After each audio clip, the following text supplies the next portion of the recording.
Good morning, Raptor Freaks. Lexi out here. It's Wow Wednesday, and I'm wowing about the news that the greatest dunker in the history of the NBA and the greatest player of all time in the NBA are going to be a part of NBC on NBA on NBC's coverage. You know, the NBA on NBC was really good. I'm not going to lie. It had a feel to it, the music, the standard of the production, the way that they called the games, the professionalism. It's something that's been lost on the NBA product for 20 years, pretty much since it's been gone. And it's going to be interesting to see if they really do try and recapture the old feel of the NBA on NBC. Because if they do that, wow, they could really get people more excited about watching basketball again. Because honestly, ESPN's been a fail.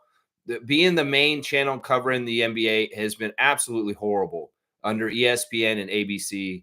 And I'm not looking forward to Amazon covering the league, but I am looking forward to NBC coming back and covering the league. Both companies are assembling very good broadcast teams. In fact, I'm wondering how they're going to have all these people work. They keep coming out with more names of people coming out to work for NBC in the new contract at Amazon on the new broadcast deal. I think that it's going to be very interesting to see what Michael Jordan does as far as his part in the NBA on NBC. It could very well be, they're saying he's a special contributor, which to me means he could be just somebody who's involved in the intro. Like he could basically film a little thing at the beginning of the year of him saying the NBA on NBC. And he's like the dude who's like the host, kind of like, or just in the intro. And he may not even do any analyst stuff. I could see that happening. Seriously. He could be just used in the branding with NBA on NBC. Michael Jordan. Remember, Michael Jordan. Will he actually sit in a studio and talk about the games or talk basketball? Maybe, but I wouldn't hold your breath on that. I think that the clue is special contributor. That's the clue on that, special contributor. But meanwhile, Vince is being announced as a studio analyst, which is pretty self-explanatory to what he's going to be doing. He's not going to be on the broadcast doing color like he has for the Raptors games this year, but he'll be in the studio sitting like Charles and Shaq, sitting there on a panel probably. And we know Vince earned this spot legitimately because Vince Carter is one of the best color men in the NBA right now. Seriously. The work he did with Alvin and Matt on Toronto for Rogers Sportsnet this year was exemplary. Seriously, this guy is so good. You know, I can hold a grudge against him for 20 years, but now that we've healed the patch, I even before we did, I could always say that he was a good analyst. Like Vince has called games for years now since he retired. And I've always thought that he was really clean and good and insightful. And he really brings a lot of really intelligent knowledge and history and playing the game for so long. And, you know, talking about the game in an astute way that it's very enjoyable to hear to the person who's watching at home. So, you know, in some ways, the names Vince Carter and Michael Jordan bring a lot of weight with them. There's a prestige. In some ways, them being added to the team for NBA and on NBC is a real prestige thing. And that's something that they had back then. They brought a real prestige. When Michael was playing, he brought that prestige to the NBA on NBC, like Reggie Miller did too. And, you know, they really made it like,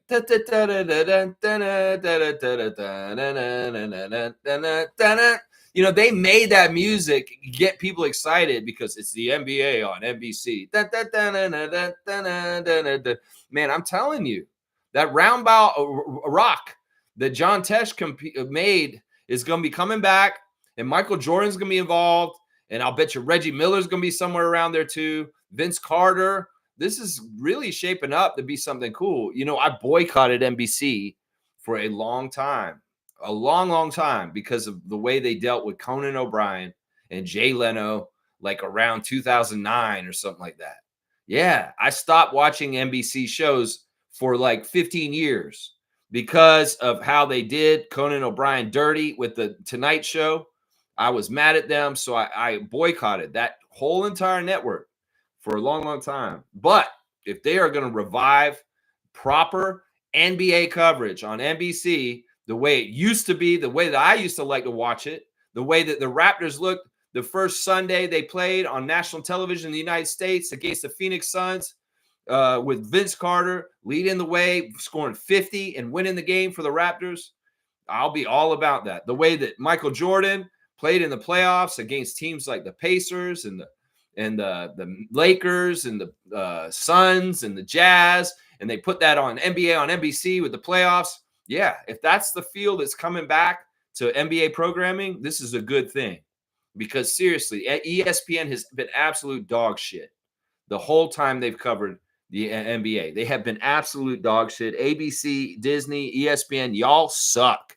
And y'all have actually ruined the product of the NBA as you've covered it. You have been a huge part of the problem.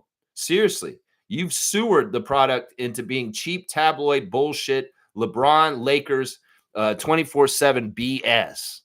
And you guys are at fault for devaluing the value of the NBA. I'm going to say this right now over and over again. You're talking heads denigrating the teams and saying all this stuff. You know, you're going to talk down the product. You're going to make the product go down in quality. And people are going to view it in the ways that y'all keep shading it and gaslighting it. And, well, why would you think that the NBA's declining in ratings and viewership and not doing as well in some ways? Because of the way your coverage on ESPN has been so gaslighting, underhanded, and just negative in certain ways. Tabloid, not useful, not informative, fluff, crap, absolute idiots covering the sport that shouldn't be talking about NBA on your channel, ESPN. And that's why hopefully NBA on NBC is going to come back and have a regalness, a pride, a quality, a feel to it, a feel that'll be attractive, a feel that gives proper respect to the National Basketball Association and props it up, maybe builds up the stories in it instead of talking about tabloid bullshit over and over again, trade speculation, all kinds of other bullshit y'all talk about. Let's talk about building up the product, telling the stories. That's what journalists are supposed to do. The who, what, when, where, and how. Not the, I think that this person will get traded. What will help the Lakers the most? LeBron James this, LeBron James that. Always LeBron, even if his team's losing. Like, seriously, NBA and NBC, come and save the product of the NBA with Michael Jordan and Vince Carter, please. That music will hit, and people are like, whoa, I remember that. And I remember when we had pride and respected the NBA instead of the crap-ass way that ESPN has covered this league in the last 20 years. Seriously. I know they're going to still cover it to an extent, but hey, the less that ESPN and ABC and Disney have to cover the NBA, the better. Trust me, the better. Because that media conglomerate has dropped the ball and made that company lose money, honestly. They say they make more and more profits than ever right now. Yeah, but in some ways, y'all could have been doing even better. You're not as popular as the other sports in some ways. You know, the NFL still kicks your ass. In some ways, the MLB has gained on the NBA because of bullshit and the lazy-ass generation of LeBron James and Kevin Durant, along with the ESPN coverage of the NBA, has put it down the tubes. So in this new era we're coming with, these guys are going to retire. Hopefully ESPN is going to get watered out of the situation, and NBA on NBC is going to come up and rise like a phoenix and make this whole thing a whole lot more quality and better and good quality programming. Seriously, I want to hear insightful analysts. I want to hear the stories about the players, good-natured stories, not the bullshit. You know, stories about what they're doing in the community that's good. Tell me a story about a family member that they're playing for because they're sick. Tell me that kind of stuff. Forget about this bullshit of Kendrick Perkins and Bob Myers sitting around a table talking out of their ass about stupid ass shit all the time. I'm just saying we could do way better. And I think NBA on NBC is going to show that. I think that they're going to show that. We'll see what Amazon's feel is like. I don't have a lot of hopes for them considering it's Amazon. But, you know, they're going to be covering it too. And we'll have to see what they bring to the table as far as how they're going to cover things. But I say this is a really good first step. Wow. Michael Jordan is going to be a part of the NBA on NBC along with Vince Carter. And that is a win and a win right there. The greatest of all time and the greatest dunker of all time covering the NBA on NBC. That's fantastic, man. That's what they used to say. NBA action. Fantastic. They don't say that no more. Because it hasn't been. And in some ways, it hasn't been for the fans anymore. It's been for the sports bettors and the genocidal billionaire owners. That's what it's been for. All right, Trevor. Seymour's here first, actually. Oh, I'm so used to saying Trevor's here first, but Seymour's in first. Mountain Time checking in first. The sheriff. What a game. Chet Holmgren, the second-year player, was hooping easily player of the game next to Dort and SGA. Honorable mention, Hartenstein. What a game. Yeah, I think I always considered Chet a third-year player, even though he didn't play his rookie year. But anyway, he should have been a third-year player this year. But yeah, no shade on Chet. I'll give him a little bit of credit. I mean, he didn't have a huge scoring game, but he shot very efficiently. He had the highest plus minus, and he was a defensive presence that mattered at a very important time late in the game with the Thunder overtaking the Nuggets to win this game. Of course, it's a very crucial game 5 with the series tied. So the Nuggets go up 3-2. And well, like they said, this is a do or die. We needed to win this one. And well, they did. They were losing most of the game too. Denver was controlling the game for a good part of it. And the Thunder kind of surged back up at the end and got it. Fantastic stuff. It's a group collective, that's for sure. But I'm sure Chet Holmgren had his part in it. You know, SGA, of course. And Hartenstein for sure, man. Yeah, Dort's going to do his defensive stuff for sure. What a game. Yeah. Trevor's saying you will never be good enough for everybody, but you will always be the best for someone who really appreciates you. And that's good words of wisdom.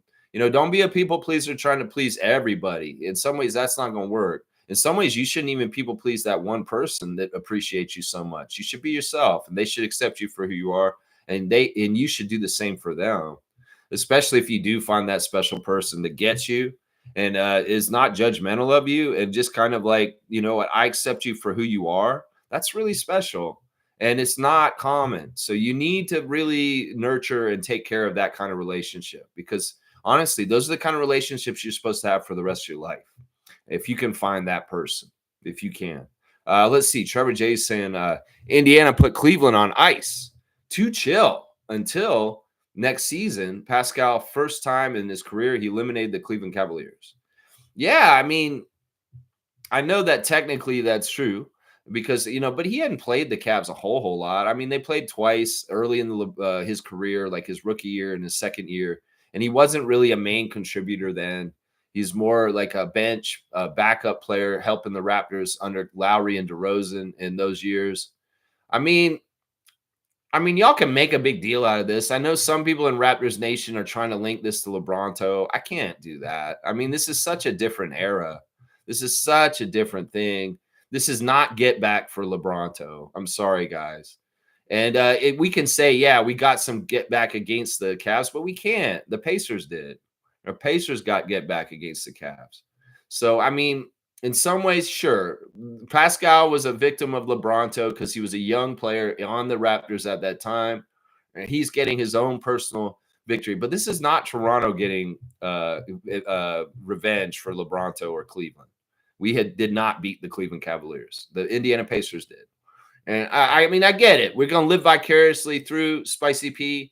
That's fine. And in some ways, we're happy for Pascal and his success. And the Pacers are badasses for getting rid of the number one team in the East, the Cleveland Cavaliers last night, eliminated. And they are so miserable. Donovan Mitchell shook after the game because they're out. And they were so good this year. They had the best year in the history of the Cleveland Cavaliers record-wise. And they are out in the second round. And these people were like championship or bust. They really thought they'd get that. Well, this is the thing. First of all, I'll say this. Evan Mobley, your defensive player of the year looks like shit right now. Seriously. You're a defensive player of the year. You couldn't stop the Pacers, my guy. What a sham award for you, my guy, is what I'll say to that. And then also, Cavs, yeah, you're a great regular season team, but you're not a playoff team because you weren't ready for the fight. You weren't ready for what Rick Carlisle and Pacers knew already because they've been dealing with something last year and the years before. They've been building towards this. Siakam's an old veteran of playoff wars and understanding what it takes to get to the top. Siakam's been there. He has a treasure map. He's been there. He understands what it takes to get to that chip.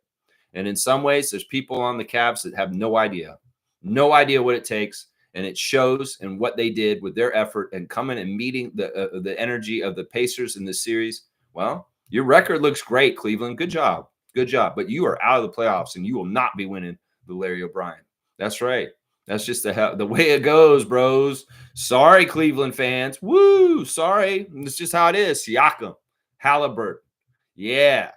Miles Turner. That's right. I kind of like how the Indiana Pacers have taken out two of their biggest Central Division rivals in the history of the NBA, the Milwaukee Bucks and the Cleveland Cavaliers like this, because honestly, those three teams have been coupled in together because of their proximity to each other as rivals for a long, long time. Bucks versus Cavs, Cavs versus Pacers, Pacers versus Bucks. Those are all good quality, long-standing divisional opponents.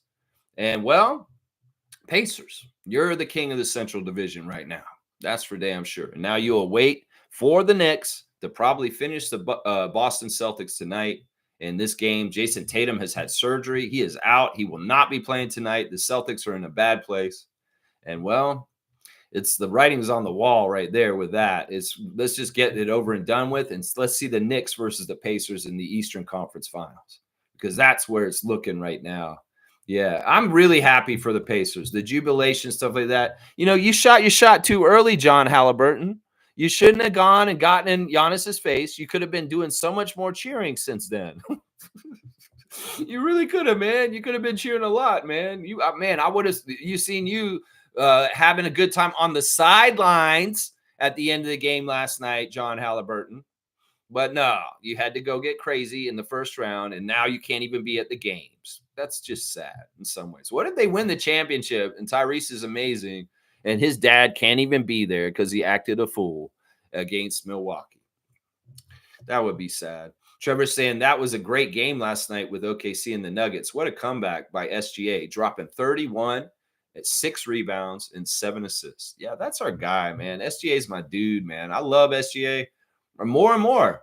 And I really do want to see him become the face of the league. I want to see him become the main man, the guy who is the face of the league. And don't shy away from it, Adam Silver, just because the man's from Canada. Give that man his just due. In some ways, I'm talking about Michael Jordan today. Well, the man in this league that reminds me the most of Michael Jordan sometimes is SGA, because in some ways he carries himself with a certain aura of professionalism and compete and doing things in graceful and very powerful athletic ways, just like Michael used to. And he's a winner. That's the other thing. He dominates, he wins, and he comes night in, night out as high level as possible. So I would say this, we're going to talk about Jordan-esque.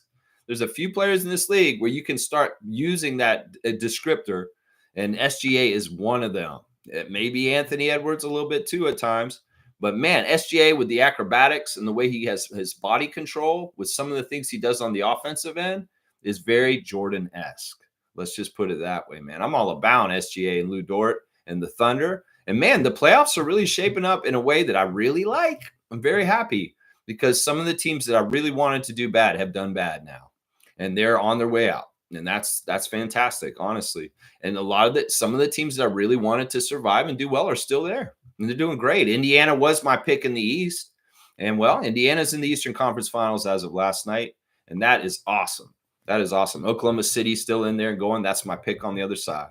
So let's go get a Thunder Pacers Finals. That's what I want to see right there. That's right. Canadian content is awesome in that matchup. Very, very good. Let's see. Trevor saying I called it again yesterday that Indiana wins, and tonight the Knicks will put the Celtics out. All right, let me give you the ref report for tonight, Trevor.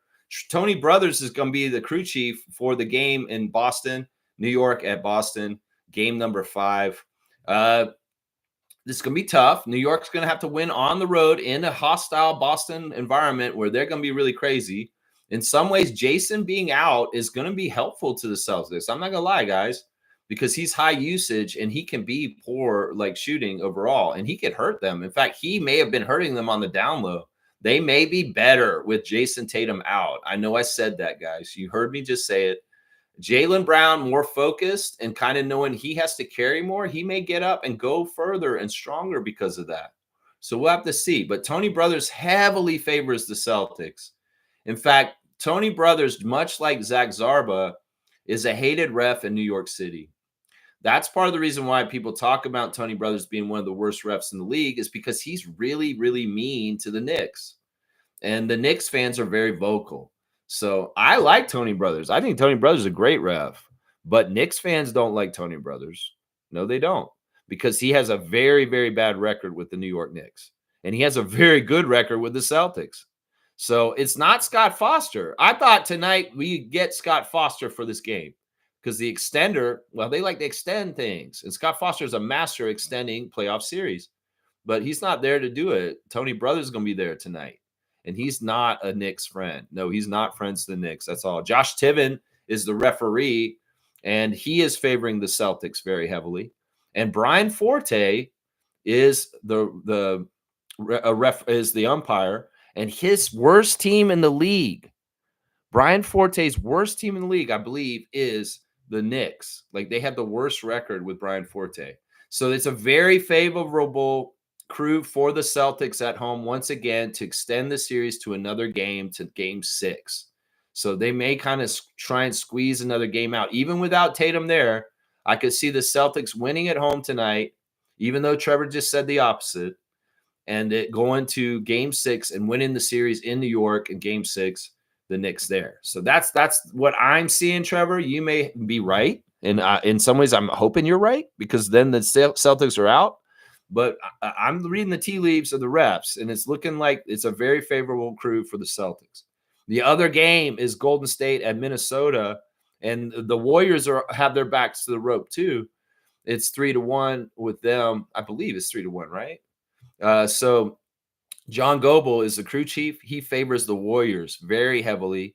James Williams is the referee. His worst record in the league with a team is Minnesota. So he favors the Warriors extremely much. And Sean Wright is the umpire, and he once again very heavily favors the Warriors. So this is on winning record. And I know Minnesota's had some really bad years, but the skew between the record for the Warriors and the Timberwolves with the ref crew is vast. Let's just put it that way. There's a lot of room between the percentage points on these refs. James Williams absolutely is one of the worst refs for the Minnesota Timberwolves in this league. So that is very much favoring the teams that are on the ropes, the teams that could get eliminated tonight.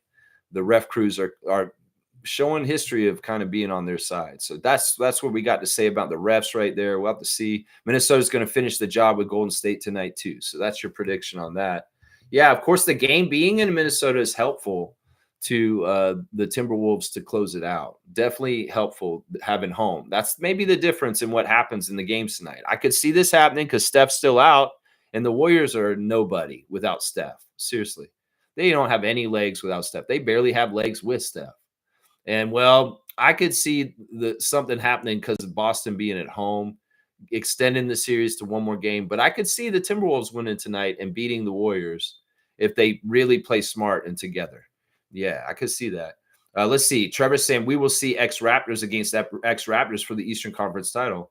Yeah, it's looking like it's going to be OG and Pascal, New York versus Indiana in the Eastern Conference Finals, which is fantastic. I mean, those guys are good friends. Of course, we know about OG Anunoby tossing full water bottles at Pascal after he scored 50 in Madison Square Garden a couple years ago. Ow, OG, ow, don't throw, ow, it hurts, ow. It's so stupid. OG throwing water bottles at Pascal to celebrate. That'll be fun because they'll be probably guarding each other a bit. There'll be a bit of Anunoby on Siakam, I'm sure, for this series coming up, Eastern Conference Finals. Of course, the history between the Pacers and Knicks is rich and vast, full of chapters, and that'll be fun, too, to revisit the past. Spike Lee will be there. We know that. He will be there. That's right. Let's see. James is saying, Lex, who are you rooting for, Pascal or OG? That's if Knicks win the round. I think it's pretty likely they will, James, and I'm going to be rooting for the Pacers still. Because as much as I like OG, I do like Siakam a bit more. I know you're not supposed to say stuff like that, but I do. I've always liked Siakam a little bit more than OG, even when they were on the team. And I've definitely liked the Pacers more than the Knicks. I don't want the Knicks to win overall because New York fans will be so insufferably annoying. Trust me. if they win. In some ways, I'm worried about the Leafs winning for the same reason. But it's just like, Knicks fans, every single time they win a big game, you've seen what they've done to celebrate and get crazy. And in some ways, it's like, I don't want to see that on the championship scale. So yes, I need Rick Carlisle and Pascal Siakam and them to eliminate the Knicks in the Eastern Conference Finals, because I don't want to see them like go further. And in some ways, we want to see Siakam and the Pacers get further than they did last year, which was the Eastern Conference Finals. Well, they got to get past the Eastern Conference Finals and get the finals this time. And that's what, and you know what? They're playing in a different kind of way right now. This is a weird Pacers team. Once again, I got to give a lot of credit to Coach Coolcat, who was saying all year stuff about the Pacers, and I didn't listen totally. I didn't take it seriously, because in some ways, I've always thought of the Pacers as a really good offensive team, but not really well-rounded on the defensive end. Well, I've been proven wrong in this playoff, and Coach Coolcat was very right, and I need to give her a lot of credit for trying to tell me this mid-season, that the Pacers are better than just a team that can put up 145 with Tyrese Halliburton going crazy scoring. There are aspects of this team that are amazing still. They're doing such interesting things right now. There's going to be a Share the Love Club for James Johnson. We're going to do that. We're going to have a Share the Love Club for James Johnson in the near future, because I feel like we need to give a nod to that multiple-time Raptor who's the most dangerous man in the league, and him being a part of the Pacers team right now is awesome. So, yeah, we might be doing a Share the Love Club, James Johnson. Caught that joint back and banged on him. Yeah, that's right. We got to do that, man. Yeah, Bryce is here. Good to see Bryce Lawson. Hold it down in the K-Tuck. Let's see what he's saying here. Good morning, Lex and Raptor Freaks. Lex, if you haven't, go check out Colin Murray Boyles. Please do. He is the second best defender in the draft behind Flag, and could be a better fit than Derek if Common is off the board. So you're telling me that that Cooper Flag is considered the best defender in this draft? You're lying to me, right? Are they actually going around saying that Cooper Flag is the best defender in this league, in this draft? Seriously, that's the thing out of your comment that makes me go crazy. What? The second best defender in the draft is Colin Murray Boyles behind Cooper Flag? I find this really hard to believe that Cooper Flag is the best defender in this draft. Like, seriously, nah, man, you got to be lying on that, man. I don't know. I should look at Colin Murray Boyles some more. I was watching some Derek Queen earlier, some more of him, and kind of, we're going to save it for tomorrow. Now, I'm going to do these scouts on these players intensely on Thursdays. So tomorrow I was going to do Queen, but we're going to do Murray Boyles too. Maybe I should switch it up since you're talking about Murray Boyles. But I will do a live scout tomorrow on one of those two guys. I was wanting to do Derek Queen tomorrow and then Murray Boyles next week. But we're going to definitely do both of them as a Thursday think tank and call-in show where people can call in and talk about them too. But yeah, I'm definitely going to scout these guys more in depth, more coming up. Like I did watch some more Queen this morning to really look at him some more. And I have some thoughts on him, but I don't want to talk about him right now. I was going to talk about him tomorrow. But yeah, we'll do Colin Murray Boyles next Thursday, okay? If that's okay, Bryce. James is saying, if no Queen or Malawach, leaning more towards a 3-and-D and Fleming or Carter Bryant fill in that OG role. Maybe Ulrich can play 10 to 15 minutes off the bench next year. This is not a bad plan by James either. And this will be – all right, this will be something that I would say if something like this goes down, Bobby and Masai gauged all this, and this is what they're thinking.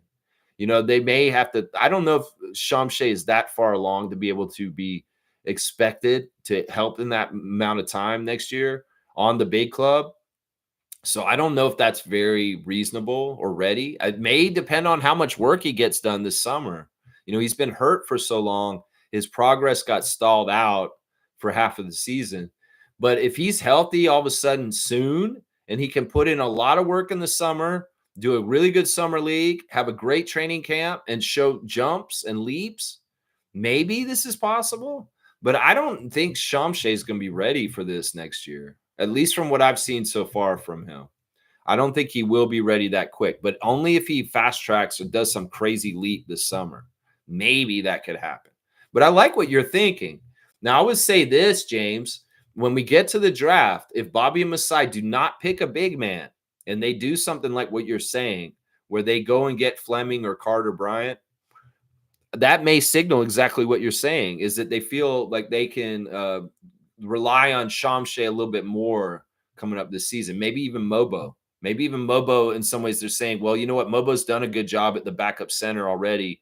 Maybe we don't need that player. We can just get the best available talent instead of the positional fit that positional need we're looking for. We'll get the best available, and it may be Rasheer Fleming, something like that. I could see that, James.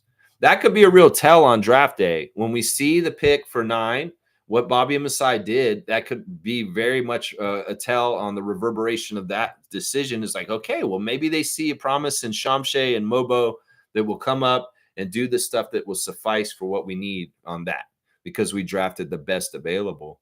Bryce is saying he's listed at 6'7", 6'8". He's 230 and has a 7'2" wingspan. Sounds familiar, don't it? He reminds me so much of Scotty. Really good, smart at defense. He's playmaking chops to run some offense. Talking about Colin Murray Boyles. Yeah, the thing I'm hearing about him is he is a very defensive-oriented player. He's very not offensively rounded. And that he's a stereotypical power forward also. He's not necessarily a center because his size isn't big enough. So I don't know. I mean, I do believe in getting big men that can rebound and play defense. That is kind of what we want. We need a player like that. But I was really kind of hoping it would be a backup center, and that's why I'm so much higher on Common, is because the 7'2" is a really big deal in this thing. Even watching Queen, I look at him and I'm like, man, he's not really a center height. He's more like in some ways he looks like he's the same size as OG to me. Seriously, he doesn't even look like a power forward size in some ways. It's weird, man. It's weird. But you know what? We'll look at Murray Boyles, and he's definitely on the short list now, because in some ways it's like Asa Newell is kind of fallen in draft stock and mocks.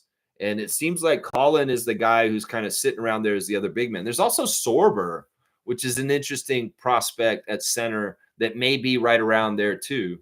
Now, this is another thing I wanted to wow about today. There's 2 other things I was going to wow about, other than Michael Jordan and Vince Carter joining NBA on NBC. Wanted to wow that it came out that the Raptors were 1 digit off getting the first pick, that the Mavericks code that came out was the 1 number away from our code to us getting the number 1 pick. In some ways, I'm glad it didn't happen. Some ways people will be like, what are you talking about, Lex? Yeah, I am. In some ways, I didn't want the first pick. If I wanted something, maybe like the 4th pick was the one I really wanted, if we could really choose. But yeah, that people are getting upset about that. Once again, it's stupid. It's just like if you have a lottery ticket and you're just 1 number off of the winning number. Okay, is that really like something anyway? Like, I don't even know. Why even tell people this? Why tell us that the Raptors were just 1 number off of the winning combination to get the number 1 pick that Dallas got? Seriously, we don't need to hear this. Is this some kind of shading or bullshit? Even if it's true, I don't care. I don't care. We don't need to hear this afterwards. It's over and done with. This doesn't change anything. This is just like the 2-minute report for the refs. Y'all can say this afterwards. It doesn't change the outcome. So I don't care about this. The other thing I'm wowing about is that Masai said since the draft lottery that because we're picking at 9, there's such a range of different players that could be possibly drafted by the Raptors, we're going to bring in like a huge amount of pre-draft workout players. We're going to bring in, I think he said like 60, 70 or 80 players to work out here in Toronto pre-draft, and look at them. And I'm like, wow, in the last few years, maybe we bring like 20 to 30, but they're really going to be looking at a whole vast swath of different players that are in this draft and bringing them to Toronto and working them out here. And you know what? I'm going to say this right now. When these players come to Toronto, when they come, they better come correct. If you don't really want to be in Toronto, show us that energy, because we'll avoid drafting you. If you want to be on Toronto and you want to get developed to your best and be on a team that's on its way up, and you could be a part of a young nucleus that does something special, well, come correct with your energy and show everybody that you would like the idea of being here. If you don't, you come here casually, you come here half-assed, we won't be interested in you, is what I'll say to the prospects in this draft. The workouts before the draft have been very crucial for Bobby and Masai to analyze who they like and who they actually go and pick. And they often say after their draft picks, they say, yeah, he came into the workout and man, it was perfect. He was awesome. He wasn't missing shots. He was such a great young man. He just really fit our culture and our feel from the start, just from coming here the way he was. That's what I'm saying. These pre-draft workouts in some ways are like weird job interviews. You really want to, like, it's not like a recruiter who's trying to come and tell you to come to their university. You got a lot of choice there. The NBA is limited choice, and players just want to get there. And in some ways, you don't want to do pre-draft workouts for multiple NBA teams and burn bridges just because you made yourself look bad in a first impression, So this is going to be very interesting. Last year, Zach Edey came up to OVO Center and worked out, and it was fun, man. It's kind of fun to see him in a Raptors practice jersey before the draft. So we'll have to hear all the names coming in for pre-draft workout, and I'm wowing because Masai's got a whole slate of all these players coming up. Because if you think about it, he's going to get everybody who would be kind of around our pick, but he's going to go deeper in the draft and see if there's anybody who's kind of not getting a lot of shine or attention that should be, that maybe he's like, you know what, this guy's that good, I'll pick him at 9. And everybody will be like, why did you pick him at 9? And then everybody will see why in like 5 years from now. So it's really awesome. I'm wowing about the fact that Bobby and Masai are going to be bringing a ton of people up for pre-draft workouts at OVO Center. And I want to hear all the details and stuff like that. Of course, the combine's going on right now. They're taking measures of the different young players. And honestly, some of the results we've been hearing from the combine the first day are underwhelming. Some of these players are not really on the specs that we thought. I heard Kareem talking about it on the Discord yesterday. He was comparing some of the combine stats to people like Scotty's. And he was saying these guys have nothing on Scott. And like there's other people, they're saying that some of the combine scores are coming out and they're kind of like underwhelming and not disappointing. Let's just put it that way. Like some of these guys aren't coming in as advertised. So it does sound like this draft may have some minefield of folly as far as you could draft a bust or a guy who's not as who he seems, even though we've been touting this draft class as one of the strongest in recent years.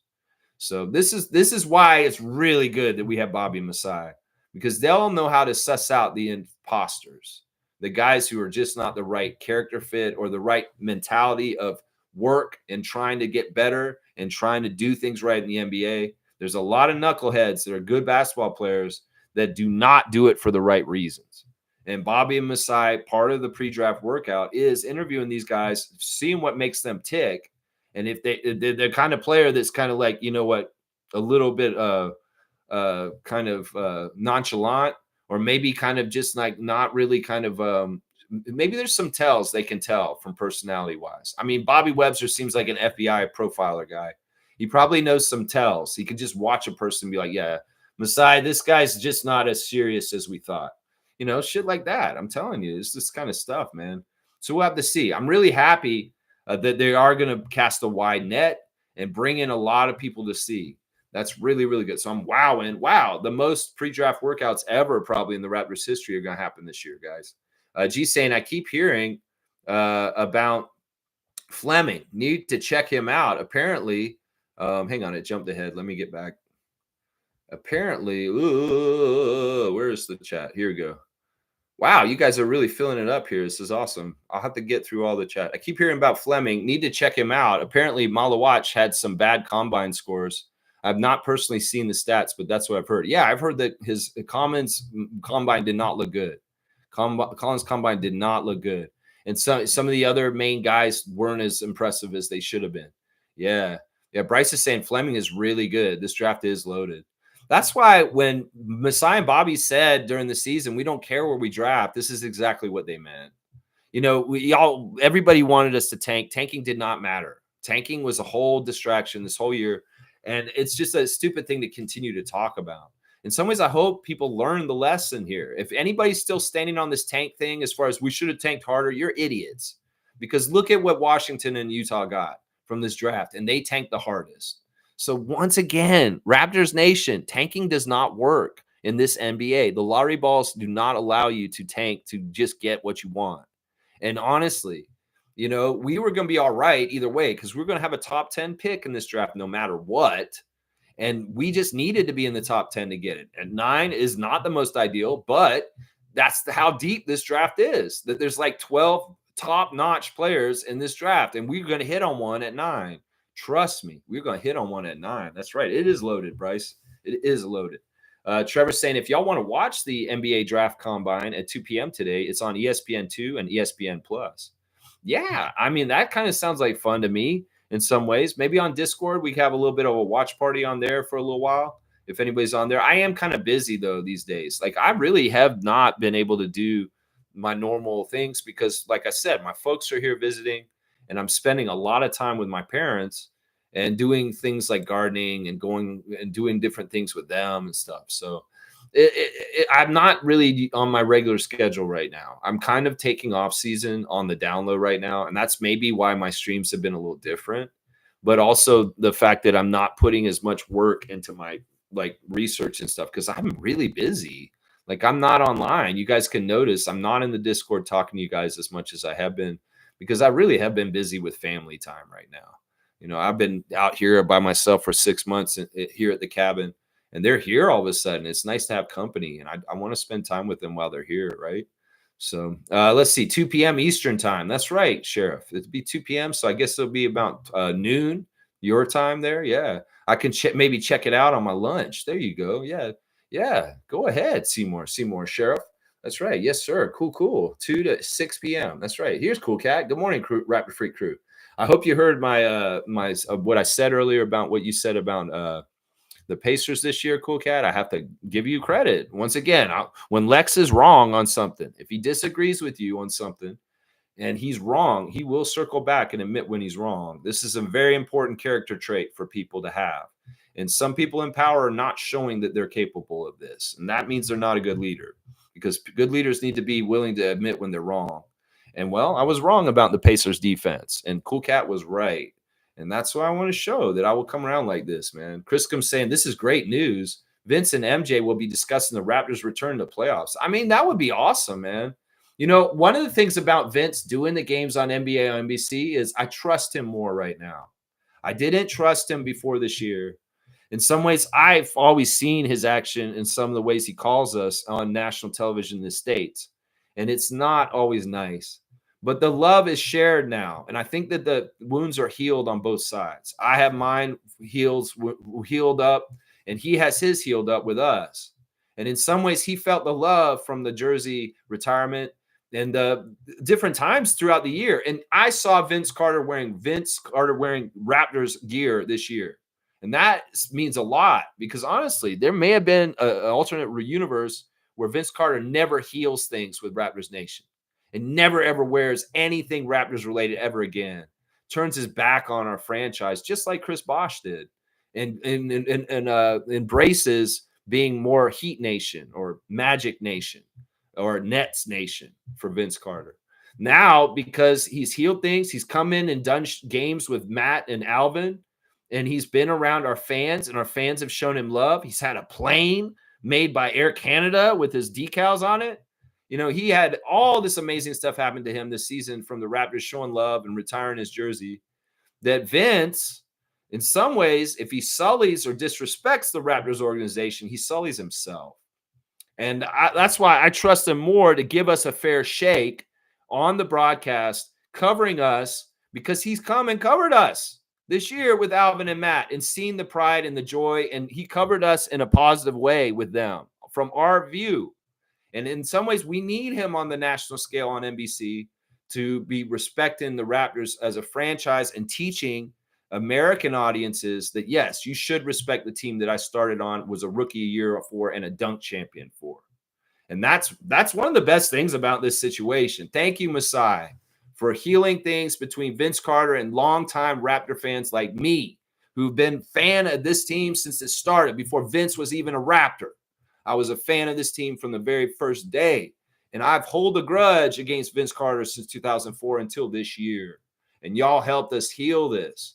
And I feel confident that Vince will properly respect the Toronto Raptors franchise on NBC when he covers it next year. Now, if we hear him say something out of pocket on the show, we'll call him out for it. And we'll say, oh, old habits die hard. Don't do that, Vince. You know that.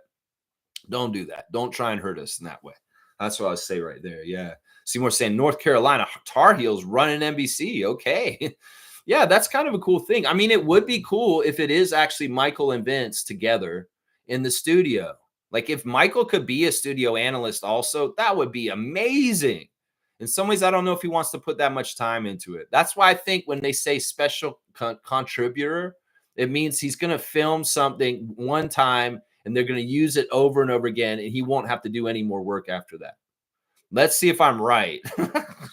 Because that's what I feel like it is. I feel like it's going to be the special contribution is he's going to be the guy at the end of the intro saying the NBA on NBC. And that's it. He won't do anything else for the whole entire thing.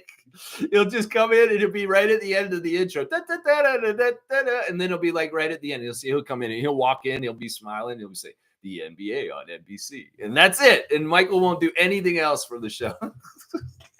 But Vince will be in there doing analysis for sure. For sure, he will. He will be there. Yeah. G saying Grady and IQ were watching the Blue Jays game. All right, let's go look at the Instagram stories. Grady's post was hilarious. Congrats, Vince. I think this is great news for Raptors Nation. I think it is too, because honestly, I trust him more at this point. He has to, honestly, this is such a weird healing story, Vince Carter and Raptors Nation this year. And I'm glad it happened. I really am. In some ways, all I needed to hear was him say he was sorry. And even though he said he was sorry for something else, the fact that I could hear him say he was sorry was just enough for me right there. I'm sorry I didn't make it to Dunkiversary, Raptors fans. I'm sorry. Boom! That's enough for me, Vince. You said you're sorry for that. I don't care if you say you're sorry for Brooklyn and all that bullshit and New Jersey Nets and all that crap anymore. I don't care about that. It's all water than bridge. And in some ways, you know that your Raptors part of your career is the best part of your career. And the most part where you had the most swagger, the most publicity, the most everything was when you were a Raptor. Sure, you may have been your prime athletically when you were on the Nets, but your most incredible stuff that happened for you was in the Raptors jersey. You know that. You know that, Vince. You can't turn your back on that. That's right. All right, let's go look at the Instagram, as G pointed out. First, we got Leo Routen's word of wisdom. When you're truly happy in real life, there's no need to be mean, negative, or nasty to others. How you treat people is a direct reflection of how life is treating you. Yeah, and let's start at the top. How is this administration and the White House treating people? They must be the most miserable people living hell on earth, the way that they treat people so evilly and racist. That's what I'll say to that, Leo Routens. There you go. We'll start at the top with the big people that are really affecting mass scale people, and we won't worry about little people on the small scale. How about that, Leo? Let's worry about what Trump is doing to everybody and what that says about your words of wisdom. How about that? There you go. Coach Andrew Jones putting on blast some OBA basketball, Ontario Basketball League. Cool. Very cool. Youth League. That's good stuff. It looks like his kid's playing in it. That's part of it. Lloyd celebrating the big win for the Thunder last night, going up 3-2 over the Nuggets. A crucial Game 5 victory for the Thunder. He's all about it. He's on that championship ride with the Thunder. Let's go, Lloyd. What? Why not, Lloyd? Why not the Thunder? That's right. Toronto Tempo president Teresa Resch putting on blast Lily Singh, joining not only as the chief hype officer for the team, which I'm not totally sure what that job is, but it could be like a Flavor Flav kind of job, something like that probably. But also apparently she bought into ownership too. So she's a part owner of the team also. I think she did that afterwards. It's like they announced like she's a chief hype officer. And then later yesterday afternoon, she's like, you know what? Let me buy a stake in the team too. She's also a part of the ownership also now. Let's see. What else is Teresa talking about? Yeah, Lily Singh. Oh, this happened 2 years ago, guys. They had the WNBA game at the Scotiabank Arena. The sold out game was 2 years ago. I was at that game, and I was very proud to come and see the Minnesota Lynx play the Chicago Sky at Scotiabank Arena with a sold-out Scotiabank Arena, one of the biggest crowds the WNBA had ever had at that time. And being a part of that audience, seeing the youth, the children there, both girls and boys, and a very diverse crowd. It was a fantastic day. I'll always remember that WNBA in Toronto day. And I'm really, really proud of the fact that I was in attendance at that game. So, yeah, 2 years ago today, well, I went to that WNBA game and saw the WNBA in Toronto, and it was a big part of what helped us get the franchise. we're coming now with the Toronto Tempo. So good job, Toronto. Let's get this team going and let's support the hell out of it. Emmanuel Quickly is at the Blue Jays game. As G has said, they were right behind home plate at Rogers Center for the game yesterday. Did the Blue Jays win the game? I don't even know if they won or not. There they are, sitting in a row. I thought that was Pat Delaney sitting there, but that's Grady's brother, I think, or dad that's sitting with Grady. That's not Pat Delaney in that picture. And then Emmanuel's there too. Emmanuel with Grady. Very, very cool. Happy, smiley faces in Toronto, supporting Toronto teams. Of course, Grady's a big baseball fan, so he likes that. And then this is funny. Yeah, Grady posted this thing to say the way he looks at me is like what Emmanuel's looking at Grady. Like, that's kind of funny. I get that. That's kind of goofy. Get somebody who looks at you like this, those memes and stuff. Yeah, Emmanuel is looking at Grady with some admiration. I would say that. But it's kind of funny. Emmanuel reposted it because he thinks it's hilarious. He's laughing about it. He thinks it's funny as hell. The Raptors are posting them at the game too, which is awesome. Grady's post is really funny. The way he looks at me. Emmanuel thinks it's cool. Emmanuel was the pictures from Mother's Day with Emmanuel and his mom were so cute. Did y'all see the pictures of Emmanuel as a baby with his mom on Mother's Day? Oh my gosh. Oh my gosh. He's like one of those little kids that you just want to pinch his cheeks. Oh, you're so cute. He had the Emmanuel Webster vibe, man. Emmanuel Lewis vibe, man. Webster. He had that vibe, man. Seriously. I'm not going to lie. Seriously. He was cute like Emmanuel Lewis. Seriously. When he was a little kid. He was. Jamal McGlure saying, to those who defended me in rooms I wasn't in, I love you. There you go. And he's still put on blast. Everything getting ready for Caravana and Carnival here in Toronto with the Paradise coming up, the Toronto Revelers with the Celestia. Everything's going on this month. So if you're into all that, get with Jamal McGlure. He can set you up with getting involved in Carnival this summer. DeMar DeRozan has got this. There's nothing in the world that can hurt you more than your own thoughts. There's also nothing in this world that can heal you more than your own thoughts. If you focus on the past, fear controls you. If you focus over the future, anxiety consumes you. If you focus on others, they dictate your life. If you focus on hurt, you will continue to suffer. If you focus on the lesson, you will continue to grow. Wow, people think time is the most valuable asset, but in reality, it's your attention. Where you place your focus shapes your reality, your knowledge, your path, your time moves on regardless. Attention is what gives it meaning. So direct it wisely towards your growth because your mindset creates your reality. Wow. Deep, deep stuff from DeMar DeRozan and an interesting little animated thing he has in Instagram stories. Of course, DeMar is such a great mental health advocate in so many different ways, as an example, as an author, as a real person who's just shared his story. Man, DeMar is a groat, man. He's a groat. Thank you, DeMar. Yeah, Savannah Hamilton was on Dragon's Den. She's at Dragon's Den. She was on Influencer Day. And there's a whole group of them, and they're on the Dragon's Den. So that's kind of interesting. I wonder if there'll be an episode with Savannah Hamilton coming out and talking to the Dragon's Den people. Very, very interesting and cool that she's there. I don't know what's going on. She's putting on blast Lily Singh. And yeah, Dragon's Den. That's what Savannah Hamilton's all about. She's also excited about Vince Carter and Michael Jordan joining the NBA coverage. Notice I keep leaving out Carmelo Anthony. I don't care about him. I really don't care about him. Savannah's saying I could get used to this. It sounds like she liked the Dragon's Den feel. And she's, she might have leveled up yesterday meeting all the Dragon's Den people. You go, Savannah. You go, Miss Hamilton. Your life. Live that life. That's what I'm saying right there. Yeah. Let's see. Toronto Tempo is all about Lily Singh. Lily Singh is the big news right now. Let's see. What else we got? Brandon Ingram went and got his hair cut by the guy who cuts everybody's hair, Josh Pereira. Appreciate your brother. He gave him an Ingram signed jersey, and he's wearing a Public Enemy shirt. So much respect, Brandon Ingram, repping the Public Enemy there, man. Good stuff, man. He's listening to Kerr. I'm cool. Matt Devlin is auctioning off shoes again.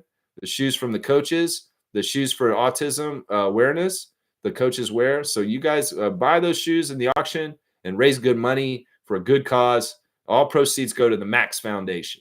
So get those coaches' shoes from Sotheby's auctions. is where they're at. Jared Roden showing the people that he loves, his hearts, and their 2 little girls and a dog, and probably his nieces. His nieces, maybe, I don't think he has children. It's probably his nieces. AJ Lawson has got a post of a phone saying, look at where you started. Look at where you are now. Praise God. There you go, AJ Lawson, Toronto Raptor of Brampton. That's right. There you go. There's your Instagram stories for today. Yeah. Grady and Emmanuel at the Blue Jays game last night. And find yourself someone who looks at you like Emmanuel looks at Grady. Oh, it's so stupid, man. It's good stuff, man. That's hilarious, G. Cool Cat saying, I like the return of the professional entertainment of NBA on NBC. That's the thing. The word is professional. I think that's the big word here. I think that in some ways, having so many idiot talking heads on ESPN employed, it's just made it so bad. Seriously, can we get professional? I'll take Bill Walton style stuff. Seriously, even if Bill Walton goes on and on, all this stuff. Rest in peace, Bill Walton, the legend. And seriously, I know he passed on, but I'm just saying, Bill Walton was a big part of the NBA on NBC. And even though he drowned on and on and on, and sometimes wasn't the most appealing person to listen, at least he was professional. He talked about the game and what mattered, the subject matter of the NBA, and not this tabloid BS extra sideshow crap that ESPN puts in front of us all the time. That's what I want. I will go with that kind of stuff. The old NBA with Dr. Jack Ramsey, the old NBA with Hubie Brown calling the games, and you just retired. In some ways, those are the creme de la creme, top analysts, people covering the NBA and the history. In my book, it's Hubie Brown and Jack Ramsey. We're number 1 and 2 as far as breaking it down and talking basketball and teaching basketball in the right way. And that's what we need to get back to. We need to get back to an intelligent coverage of the basketball instead of the tabloid bullshit, low mind frequency bullshit that ABC and ESPN has put out for years. NBC, elevate the game again, please, is what we're saying here. Be the professionalism in covering the league that the league needs, so it shows prestige and a quality to it that people respect instead of disrespecting it or learning to disrespect it, that ESPN and ABC has taught over the last 20 years. They've taught people to disrespect the NBA and its players. Seriously, they have done that. On a lower level, TNT has also, with Charles and Shaq and them putting down people and saying all this stuff. You wonder why the league's in such a bad place. They got the people covering it, putting it down all the time. Seriously, they got to watch that. You can cover things in a positive way, a professional way, and we expect that because that was the standard that NBC had before. That's what we expect again. Hopefully, it'll feel the same. We'll see. Cool Cat saying ESPN tried to use a daytime soap opera strategy to NBA games. Yes, it cheapened the product and did not inform users about the game. Yeah, and it put spotlight and attention on stuff that was fluff and really kind of boring and in some ways like just dumb. Like seriously, y'all, seriously, cover all the teams equally. Don't just harp on certain superstars and certain teams. And seriously, stop making it look so unequitable. So one of the things the NBC did really well was that they did bring prestige, even if the matchup wasn't the most intriguing. You know, just having the NBC around it brought it up, even if the two matchups in the game was like, this is not a game I would normally watch, the Hawks versus the Wizards. But you know what? Because it's on NBA on NBC and they've got such great people covering it, it's enjoyable. You know, we get that? Seriously, because, you know, the broadcast can elevate things and not take things down or drag things down like ESPN has done, is what I'm saying. Seymour saying, I like where the game is right now after seeing last night's game with Denver and OKC. That's ball right there. Yeah, this playoff is showing that, you know what? Some of the changes you made, Adam Silver, are working. And the parity and the change with the foul calls and allowing physicality and defense again is good job. Good job. Now we got to get them to cover things right a little bit better. Yeah. But no, I totally agree with you. In some ways, we put the nuts back on the NBA. There were no nuts for a while there. A little castration for a little bit there. Yeah, we put the nuts back on the league. I don't know if that's the right way to say it, Lex. But yeah, let's see. Smooth's here. Good to see Reggie. Indiana is a healthy squad. The Knicks are going to have a really difficult time with them. Yeah, that's the thing. Like, it's a war of attrition. The playoffs are at this point every other day. You're going to be playing one day and you go off day and then you play again. And there's not like 2 days off in between games. So it's really on and off, on and off, on and off, on and off. And well, players are going to get dinged up. Some players are going to start missing games. Some players are going to play through the pain and just play all the way through. Kyle Lowry, 2019. I'm just saying, it's like this is where the tough stay tough. It's the going gets tough, the tough get going. And you keep going to the games and showing up and being able to play, then you're tough. But if you have to, not play because you're hurt or because of this, well, that's sad. And that's not the time to get hurt. Sorry, Jason. So it's like, man, this is just how it is. And Thibodeau not having a very long bench and overplaying his starters all season, it may start really hurting them in the next round against the Pacers if they win tonight against the Celtics. It really might start seeming like that. I think Smooth's right. Indiana's mostly healthy. They have nice depth, and they're getting nice balance from their rotation. It's not like it's just Tyrese is scoring 40 every night and carrying them. No, it's not like that. It's like 4 or 5 of the Pacers are scoring 20 points in games, and they're all carrying it together. And that's a hallmark of Rick Carlisle and his coaching right there. I'm telling you. Melvin Marty is here. Good to see you, Melvin. Lex, what's up? Long time no see. I was busy for 7 weeks. How's Raptors off season? How are you enjoying the playoffs? My Knicks are up 3-1 on Celtics, and we beat the Pistons in 6. All right, Knicks fan. Good morning to you, man. Good to see you, man. Is this Milbester? Seriously. So this might be Milbester, guys, just under a different account. Is this Milbester? I'm pretty sure this is.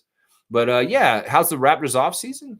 When the draft lottery wasn't the greatest for all the teams pretty much, except for the Mavericks, the Spurs, and the Sixers. But, it could have been worse. We could have been the Pelicans. We could have been the Jazz. We could have been the Wizards. So, 2 spots from 7 to 9, it is what it is. In some ways, that won't be as big of a deal in the long run. But, yeah, the offseason, well, it's offseason. And I'm not watching the playoffs. I'm paying attention to the box scores and the outcomes and kind of talking about it. But my evenings are freed up from basketball because I don't know. I watch so much basketball during the season that, you know what, if the Raptors aren't playing, I don't watch. So I'm really happy for Siakam and the Pacers. And, well, when you guys beat the Celtics, I'll be very happy too. And if this is Milbester, I'm pretty sure it is, I will be celebrating you guys kicking the Celtics out, and I will do something nice for the Knicks Nation because y'all have served my bounty. In some ways, once again, I put a bounty on certain teams every year to get them knocked out of the playoffs. Nobody collected on the Celtics last year, and it pissed me off, and they won a championship. But if the Knicks put out the Celtics tonight, they collect on my bounty on the Celtics' head, and I appreciate that. And in some ways, I'm going to have to do something that shows honor towards Knicks Nation and the Knicks team for doing that. So, Milbester, I'm pretty sure it's you. Good to see you, Melvin Marty. That's right. Trevor saying every team Donovan Mitchell goes on, he never comes through for playoffs. Always poops the bed. Poops the bad. Yeah, this is something I was going to say this morning, actually, before you said it. Like, looking at Donovan in the post-game interview after the game last night, he's so beaten down and sullen. In some ways, he doesn't look like the same person. Like, his face changed, the contortions of it, and he's hurt.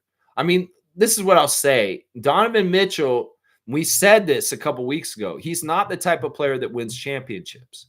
The only way they win a championship is because of Mobley and Allen being such good defensive anchors. That's the only way they win. And if they don't have that being more powerful that relied on, then the three-point shooting of Strus and Mitchell and all that kind of crap, they're in trouble. In some ways, it's the same thing with the Celtics. These teams that relied on the three-point shot too much during the season are getting burned for it now. And you need to have a more balanced team. You can't just be all about scoring and shooting threes all day long. In the regular season, people ain't going to try and guard you as well as they will in the postseason. And you may start missing those threes, and then all of a sudden you're in trouble. And that's what's happened to Boston and Cleveland to an extent, is the three stop going in at a certain point. You live and die by the three. Well, you die by the three. And that almost always happens. You do not get all the way through the playoffs if you just rely on the three. So you need some balance. And, well, the Indiana Pacers and the Knicks are showing balance of three-point shooting with defense more than the Cavs and the Celtics. And that is what's determining these series right now. Donovan Mitchell is a high-usage player that has to be shooting well to help his team. If he's not, he hurts his team. And that is what's going on here. In some ways, Darius Garland, It's a similar thing, and he's half hurt. He's half hurt, so he's not able to help them the same way. I'll totally get in on this, a comment by Trevor, and say you're exactly right. Donovan Mitchell always never comes through. He never did in Utah, and it's the same thing. Melvin saying, Lex, what's your thoughts on Michael Jordan and Vince Carter joining Carmelo and Reggie Miller with NBA on NBC? They brought back Jim Fagan's voice with AI for versus games intros and storylines. Yeah, we talked about the AI usage of the voice of the NBA on NBC since he passed away in 2019. They're going to use his AI voice. Well, are they going to pay his family for this? Is he going to get some money to his family and after death if they're going to use his voice, or is this corporation just going to have copyright ownership of his voice and use it, and there's no compensation for his heirs? That's what I want to know about that situation. In some ways, I think it's gross. In some ways, I think it's disgusting. In some ways, I think that this is not a good trend that we're going towards, where people are just going to use things for AI and just cut people out of jobs. I'd much rather they hire a new young voice of somebody and they do that voice and not use this guy's voice. In some ways, it's nostalgic and it'll feel cool to see it, but it'll be nostalgic and feel good for a second, and then it'll be creepy after that. It'll be creepy, and it'll be like, I don't want to hear this guy's voice because he's dead. And they're in some ways, I don't like this whole AI taking people's jobs shit. And if this guy's voice being AI all of a sudden symbolizes this is bad, y'all. Seriously, this is bad. And in some ways, even if it's cool for a second, we should be rejecting this shit because this is people's jobs. And we're all going to be losing jobs more and more in the years to come. I don't know what we're going to do. Seriously, what kind of jobs are there going to be out there if AI takes over half the jobs in this world? And that's my thing with this. I really love that Reggie's involved. I don't care about Carmelo. I think Carmelo is one of the most overrated players in the history of the NBA. I'm not going to lie. I'm going to say that over and over again. I've never liked Carmelo. I've always thought, once again, he's another one of these players that was a good individual player for himself, but didn't do anything on the team level. And he kind of sucked on team ways, like where he didn't help his team win. So I'm going to hate on Anthony. But I love Reggie being there because Reggie is NBA on NBC just as much as Michael. And that is really, really a good get. Reggie Miller, Michael Jordan, Vince Carter. Woo! That's the stuff right there, baby. That's right. G saying, I thought Halliburton was a bit overrated and soft, but now I see he's a hooper and a nice guy. Nothing soft with how he took over. Pascal's their secret weapon, his gravity and driving to the net. They're a good balance. They're a good complement to each other because they do very different things. Yeah, I don't know. I'm still think that Halliburton's kind of a weird player to me. I'm not giving him that much respect. I still think that Siakam's the most important player on the Pacers. I think that Halliburton can be wishy-washy and not totally reliable. I feel like he's gotten better on defense in some ways. And you know what? I'll give him credit for being tougher. How about that?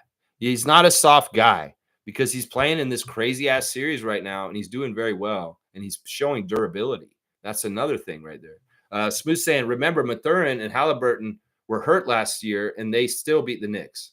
There you go. There you go. That's a good point by Reggie right there. James is saying SGA is a two-way player, unlike Jokic.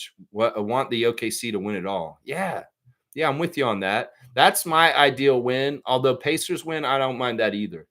From that side, if Indiana and Siakam wins, even if it takes away from the specialness of Siakam's championship with the Raptors, I'd be kind of happy for this. I'd be happy for the Pacers franchise too, because I don't have any hate towards the Pacers for some reason. I don't know why.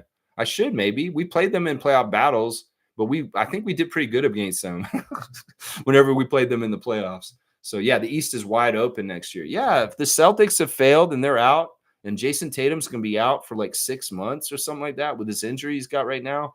Yeah, I mean, I knew the Celtics weren't going to repeat. I really did. I knew it from the start. There's just no way. This league is just different now. Dynasties are over. And it's so difficult to get the right amount of luck and health to repeat and win the championship 2 years in a row. It's just like you're going to have some sort of something different than the year before. It may be that other teams come up and they're different, or you have an injury that really messes you up. There's all kinds of different things. It's going to be really hard for teams to repeat in the new NBA and the way it is right now. Yeah. Kaloy's here. Good to see Carlo JS. Morning, Lex and Raptor Freak family. Knicks and Pacers won me a lot of money these second round. Thank you, Pascal and OG. There you go. Okay, Kaloy is doing the sports betting, and he won some bets on these teams to win their rounds against Cleveland and Boston. And I mean, that's underdog betting. And good job, Kaloy. You deserve that money because in some ways, a lot of people are probably picking those other two teams to win these series at the beginning of the start. That's right. Nako's here. Good to see Gerald. I'm not a big Tatum fan. He's not the problem with the Celtics. The problem is when those lights shine bright, the Celtics become vampires. That's an interesting statement. You know, the Celtics have been one of the most successful playoff teams in the last few years. They've gotten really far. Like there's a stat that Jason Tatum has the most playoff wins and playoff minutes out of anybody in his career, like time while he's been playing. And I believe all that. But, you know, also at the same time, you know, once again, the Celtics do things in certain ways, shortcuts. They get a lot of help in certain ways. And well, sometimes they need those little like M.A. Adoka, you know, like that kind of stuff. In some ways they need to be humbled. They need to be shown this is reality. And y'all are so crazy that you think Celtics are this, this, and this, and this. Well, humbling is coming for the Celtics, hopefully tonight, just like it came for the Cavaliers last night. That's right. That's right. Let's see. Stargate saying, if they don't give SGA the MVP now after that game, well, I don't know. That's weird, too, that they've held off on giving the MVP because it seems like they've given every other award for this year already. And they just haven't given the MVP award. They came out with all these awards like right in a row. And I'm like, when are they going to come out with the MVP? Seriously, they're going to wait until this series is over, see who wins, and they'll give it to whoever wins. Well, SGA, win the next game. You're the MVP, my guy. You're the next. Yeah.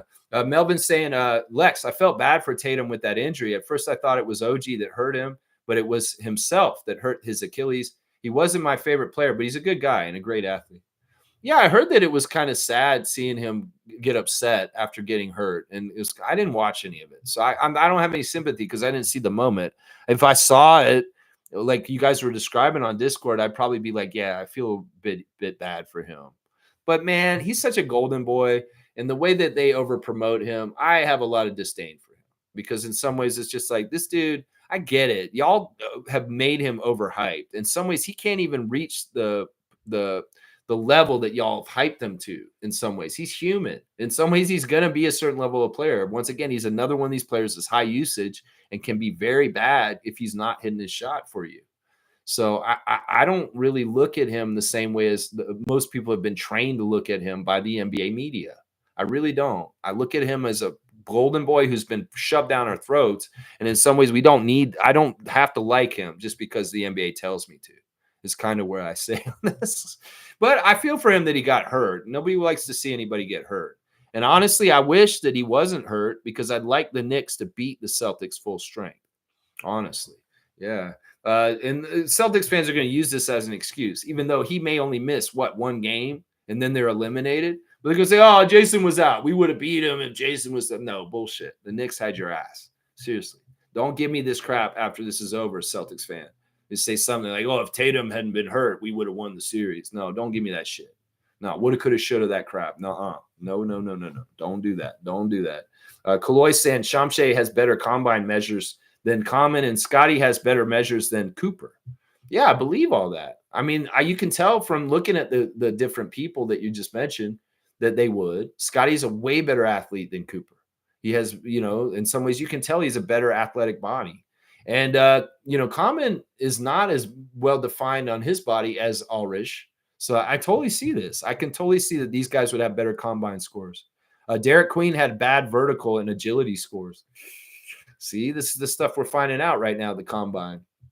I wish I could read this, the way that they do the stuff. I want to find the site where it all is and really analyze it and look at it so I can really understand all the stats. I've seen little posts and pictures of the combine scores, but I want to see the system and I want to see all the players and kind of look at them. Where are you guys going to do this?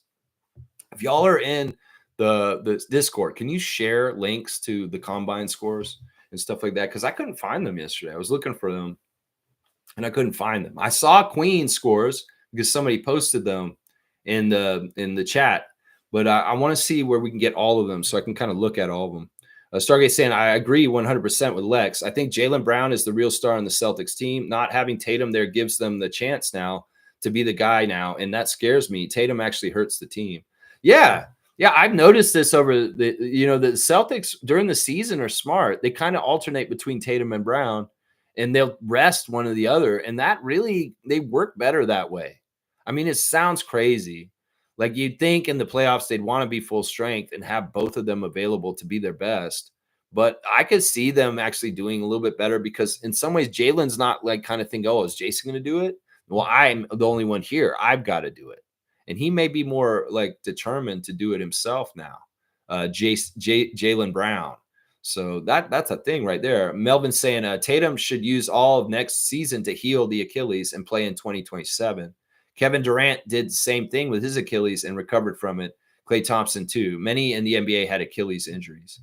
Yeah, and he may not want to rush back. I mean, this does kind of screw up their season next year. Celtics too.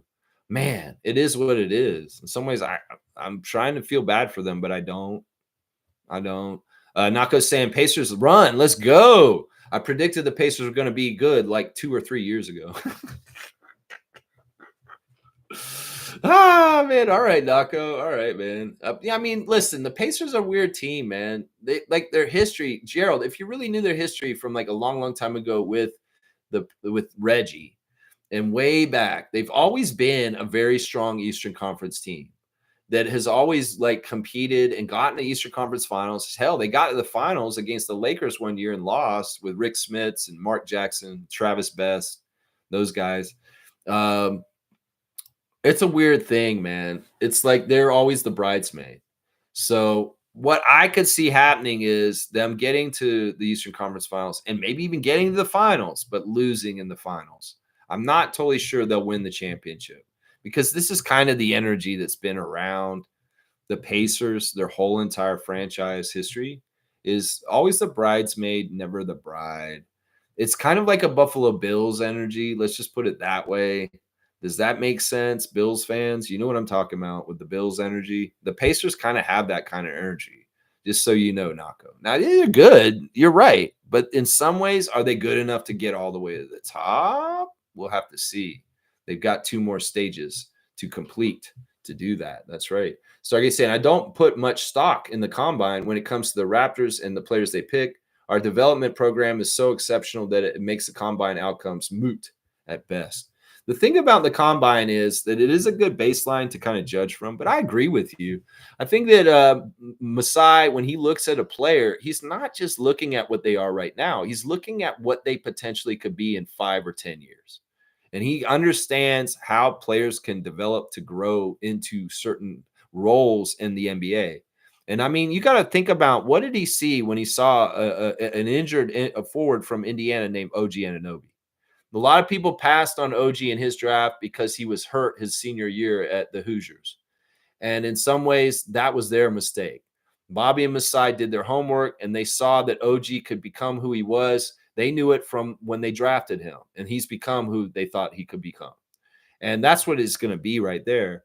It's like you got to look at the little seedling of the player right now and see how can they sprout and grow over their career. And what is that vision for each one of them? Like, what does Bobby see in a common Malawak as far as like, what is the growth and where he could look like in 10 years from now? These guys can see this stuff better than most people, Masai and Bobby. And it's little clues from physical things they do, maybe little things like like there's an article out on Shamshay right now that Shamshay knows a lot of things that you just can't teach. What are those intangibles? What are those like kind of things about a player's instincts or natural proclivity to do on the court will tell you sometimes some of those little hidden clues about the long-term potential for players. And that's the whole process now is Masai and Bobby will bring in these workouts and they will be looking for this stuff on a different level than other NBA teams. I'm telling you, because they've hit on OG and Pascal. Look at where they are right now in the playoffs. And both of them were long-term like analysis, not in the condition they were when they came. Pascal, wiry, skinny ass from New Mexico State player that nobody knew who he was. And they laughed at us when they announced his name when we drafted him. Who's fucking laughing now about the name Pascal Siakam to the Toronto Raptors in that draft? Who's laughing now? Nobody. Nope. The Cleveland Cavaliers ain't laughing. No, they ain't. The Milwaukee Bucks and Giannis Antetokounmpo aren't laughing. No, they ain't. And the Raptors weren't laughing when we got the championship and the G League championship with that man on that team. So I'm just saying, that those two guys in particular are really good signs for us as far as like whoever we pick at 9. We know Bobby and Masai are thinking the long term, and they have a vision of all these players and what they could potentially be, and they're going to pick the right one. The proof is in the pudding. The track record is there with OG and Pascal and their success currently that we're seeing right now. Right now. That's right. Chris comes saying, I got OG over Pascal just because of defense, which is big to me. But I hear you on my being annoying if they won. You're a big New York fan. I mean, listen, in some ways, y'all deserve it. It's so built up and pent up from like the 70s. In some ways, it's like if the Knicks won the championship, oh my gosh, it'd be crazy. It'd be crazy. And they would go absolutely insane. They'd go insane just like the Leafs would go insane if they won a Stanley Cup. Seriously. It's a similar thing. Very, very similar. So I don't know. In some ways, I don't want more of the Atlantic Division opponents of ours to get championships like the Celtics did. I'd much rather it be the Raptors won the last championship in the Atlantic Division like it was until last year. But if another team in the Atlantic Division wins another championship, that's annoying to me. And that's part of the reason why I do not want New York to win. I never want to see Philadelphia win again. Don't want to see the Nets win either, because they're our Atlantic Division rivals. And in some ways, I like when Toronto has the best success out of all 5 of the teams in the Atlantic Division. And we were that for a majority of the 2010s. We were the best team in the Atlantic Division. And we were winning Atlantic Division championship titles. So let's see. Cool Cat saying, thanks, Lex, for acknowledging my defense of the Pacers. They played team ball on offense and defense. Cardiac Pacers are real. Playoffs last year, Siakam got the better of OG. Couldn't stop him from scoring. There you go. We'll have to see. That matchup's looking like it's coming again real quick. That's right. And yeah, no problem, Cool Cat. I got to give you your just respect in what you were saying this year. In some ways, once again, I know I watched the Raptors in a tunnel vision, and I don't see all the other teams on all the other ways. In some ways, this is my retribution for them ignoring the Raptors so much in other places. I'll ignore all y'all and just focus on the Raptors.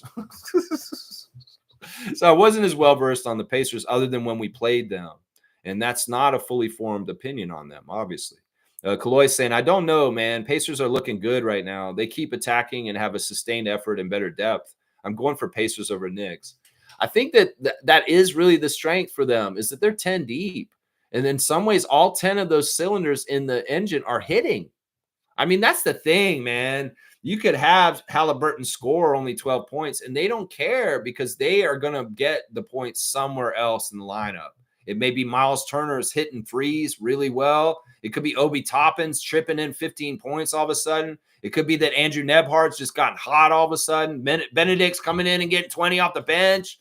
I'm just saying there's a lot more weapons and things that Rick Carlisle can do in a playoff series to adjust and do different things. Now, I agree with the sentiment that in some ways the Knicks may have the better defense in this, but do they have the better depth and health? No, they do not. And that may be the problem. If this series goes long, like if New York can knock them out in a 4-game sweep, that may be smart. But if this series goes long, this is for the Pacers to win, is kind of what I'm saying right here. Yeah, the depth is going to be a factor, especially in this third round of the playoffs. The depth will be a factor. Smooth saying OG and Pascal are good friends. It'll be fun watching those two against each other. Yeah, it'll be a lot of fun, man. It's Pacers in 6. That's a good prediction. I'll remember you said that. Stargate saying if Queen or Malawach is on the board when 9th pick comes around, I'm still picking one over the other. But it's being Bobby and Masai's choice, what they see. Yeah, you're okay with either one of them. I mean, Masai very explicitly said that he's looking for a big man. He said it. It's obvious that our positional need is a big, and I'm glad he said that out publicly, because in some ways he helps direct the fan nation from like getting all crazy about small guards for our team and stuff like that. Well, listen, Masai Ujiri himself said we're looking at a power forward or a center. We're not looking at this kind of player. So y'all stop going on with your Raptors Digest on little tiny guards and stuff like that. As Masai said very explicitly at the end of the season interview, yes, in the draft we probably will be targeting a big, and that's good. That's good. I'm glad. Nako saying Cooper gets Scotty's comps a lot. He gets hyped up as a generational defender. I think Colin Murray Boyle has the processing the Raptors really like. Well, I'm going to go in more depth on him. Once again, my first impression of Colin wasn't good. I remember I scouted him in January, and he wasn't a wow. He wasn't somebody that I was like, oh, okay. It may have been that his lack of offense told me that it was like, man, maybe this guy's no good. Now, if he's going to be like an Eves Missy, he's just going to be a big, strong, rebounding, defensive kind of guy, I'm okay with that to a degree because we don't need an offensive player. That may be the one slag on Queen is that, we don't necessarily need the offense. We need a really good defender, but apparently Queen's a good shot blocker too, and he has some good defensive chops. And the other thing about Queen that I like is that he's a really good passer. So that fits with Darko's schemes. But in some ways, the big that we're trying to get for the Raptors this year, it's really important that they're a good rebounder and defender. In some ways, that's more important. That's why in some ways Malawatch would make more sense, or maybe Murray Boyles. Kaloy saying, so apparently on an article by Doug Smith, we were so close to moving up to top 4 in the lottery. Quote from Bobby, either the pick is there or the value of the pick is there. Yeah, we were 1 digit off. It's just like the lottery. Like if you have a lottery ticket and you get the first 3 digits on the lottery, you're like, they're calling the numbers. You're like, oh, yes, that's my number. Ooh, second number, yes. Third number, yes. And then the fourth number came out, and it was the only one that was different, and Dallas had it, and we didn't. That's apparently what happened with the first pick. That in some ways, Bobby was watching them draw the balls, and it looked good for the first 3, and then the last one was the one that was off. And then somebody's like, just that close. And some ways, I don't care. Woulda, coulda, shoulda. 2-minute report, referee stuff. They're not going to go and change it. It's not going to be changed because that's the outcome. I did watch the clip that Kaloy posted in Reddit. Not on Reddit, on the Discord of the actual balls in the machine getting drawn. And I know Mike's on this big campaign right now, Logical Raptors fanatic, saying that, no, there's no way this is like rigged or anything like that. Listen, they can put on a whole show. And, it's right up to the guy who's pulling the balls out. Like, look, he could be like, they're showing the balls and he's reading them off. But how do we know what the combinations are for each team? And in some ways, there was just some lady reading off the teams that won the combinations. Like she would say it, and that's how they decide who it was. What if she just had a list of 4 teams that she was going to read off, and the combinations were a moot point? And if we really looked at it, maybe there's like, there's all kinds of ways they could do this to manipulate this. Let's, we can be naive and think there's no manipulation. And maybe that's true. Maybe Mike is right that this is all in the up and up, and it's just really conveniently strange conspiracy theory that Dallas got the number 1 pick after this year. I'm just saying it's way too fishy. And I mean, we can act like the process is infallible for not being rigged, but that's bullshit. You can rig this shit still. It could be as simple as the woman to the side was calling out the teams that they had predetermined, and she was determining it. They can do a whole dog and pony show all the balls, do the machine. The guy puts them in there. The numbers are all random. In fact, I was trying to look for the pattern and the odds for having the first pick with where the numbers were, and it didn't even seem like that made any sense because the balls that came up for the 4 codes for the top 4 picks were in weird different places, and it didn't have any rhyme or reason to it. So I'm just saying it could be as simple as the woman has a list and they already predetermined it there. And she just says, Dallas Mavericks. That is the Dallas Mavericks code. Okay, Dallas Mavericks get the first pick. They put out 4 random numbers. It doesn't even matter what they are. It's like San Antonio Spurs, pick second. Okay, that all right. Put another code through the machine. And then it comes out Philadelphia's pick. And then, finally, Charlotte, one of the only teams that was supposed to get a top pick, gets the 4th pick. It's crazy, man. I don't know. I'm just saying there are ways to get around this. I'm just saying. That's right. We're getting a top 4 level talent at that 9th pick. I'll bet you we will. This will be the gauge. Is our player that we draft at 9 going to be like really kind of showing vibes like Scotty, where it's like, wow, that guy's the rookie of the year? That's what we got to see. In some ways, is this guy going to be all rookie team? Is this guy going to be kind of a project role player? Maybe. That may be true. But who knows? We'll see over the long run. And we know we're going to get somebody who's going to be good for the long run. The track record of the front office of the Raptors, it just shows this. There's been a study that has been shown, the stats actually show that the Toronto Raptors front office has been one of the best drafting front offices in the last 15 years. That we hit on our picks so much more than everybody else in the league. There's like 2 teams that were number 1 and 2. We were number 1 and Brooklyn was number 2. The best at picking picks. Right there. Boom goes the dynamite. That's right. Not saying I think Fears is a Raptor if he's on the board. I'm gonna have to relook at Jeremiah Fears and see if it makes sense for him. I mean, that's gonna be the argument. It's gonna be positional need or best available in the draft, and we'll have to see what they decide, and they'll know better than us. That's what I'm gonna say right now. Chris comes saying Carter Bryant is gonna surprise people. Watch out for that guy. He's a good defender. He looks like he's a pretty good defender. He's got long arms and stuff like that. It'll be interesting to see. We scouted him just a little while ago. I watched him recently. But, yeah, I don't know if he's the one that they're going to get. Stargate saying the combine is not the be-all and end-all, folks. Stop putting all your eggs in one basket. It's a culmination of all the data. Remember, individual workouts are still to come. I mean, you could make the argument that different biorhythms of players are up and down on different days. And, a player could come in on a really bad biorhythm day and put really bad numbers up. I mean, it's kind of like the variance in NBA games. The guys are going to show up some days, they're not going to feel as well for some reason. Maybe they ate something weird, or maybe they didn't sleep as well. There's all kinds of different reasons why a player may perform different on different days. But then again, you want to see a baseline of consistency that you can expect from them night in, night out, right? Right? Cool Cat saying Pacers a fit team, fast-paced offense, equal opportunity offense. So shut down one. Others exist. They use Nick Nurse full court press. They use Nick Nurse steal the gap. They listen to Pascal. Yeah, I mean, I think that their coach is one of the best coaches in the league. I really root for him. I'm a big fan. And yeah, I mean, I'm really happy for the success of the Pacers. And they're not an overnight success story. This is a build that they've been building on for a few years now. And it started with, doing really well in the in-season tournament in some ways, guys. It really kind of started with that. They got some good feelings from doing really well in the in-season tournament a couple years in a row now. So they didn't win them, either one, but they've actually done very well in the in-season tournament. So I feel like that does good for their kind of psyche, and maybe gives them a little bit more of an edge as far as like, we can do this, is in-season tournament success. So Carlo Caloy saying Masai said they're going to bring in 60 to 90 players for workouts. I know that's an insane amount of number. Seriously, like in the past, maybe 20 to 30 players. They're going to bring double, maybe even triple that.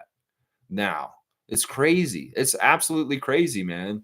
And I like it. And we're going to find out. There's going to be all kinds of stuff to find out and talk about when we hear more and more about what's going on, man. Yeah, I agree with Stargate. I doubt Jokic had good combine numbers. Yeah. Oh, yeah. I'm sure Jokic showed up, half-assed it, but it didn't tell anything about the extra stuff about him in some ways. That's probably totally true. And that may be part of the reason why he was so late drafted, right?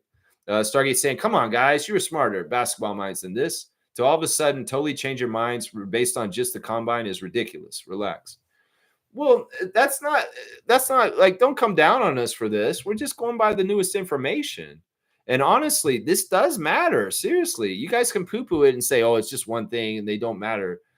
It does matter, man. Seriously, they're going to look at how fast these guys run, how tall they really are. They're going to see how their wingspans really are. I mean, they're finding out Ace Bailey's shorter than he said.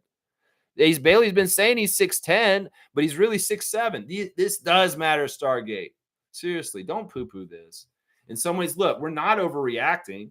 We're taking in the information and we're saying, okay, Derek Queen doesn't have the best verticality from what he registered at the combine. This matters. It can matter. This informs. This all goes into the information. You're right. There's more information from different places, the college career, the high school career, the other stuff, the parameters they've measured on them in the past. Maybe they have something to judge in how they've grown as their height or their skills. There's all kinds of stuff. That how fast you run, that's an important stat. So let's not poo-poo the combine, man. But yeah, I'll take your side of things and say, it's not a totally just that is the best way to gauge them, because it's just part of the puzzle. There's a lot of other things you got to consider with it. But don't get it twisted. The combine does matter.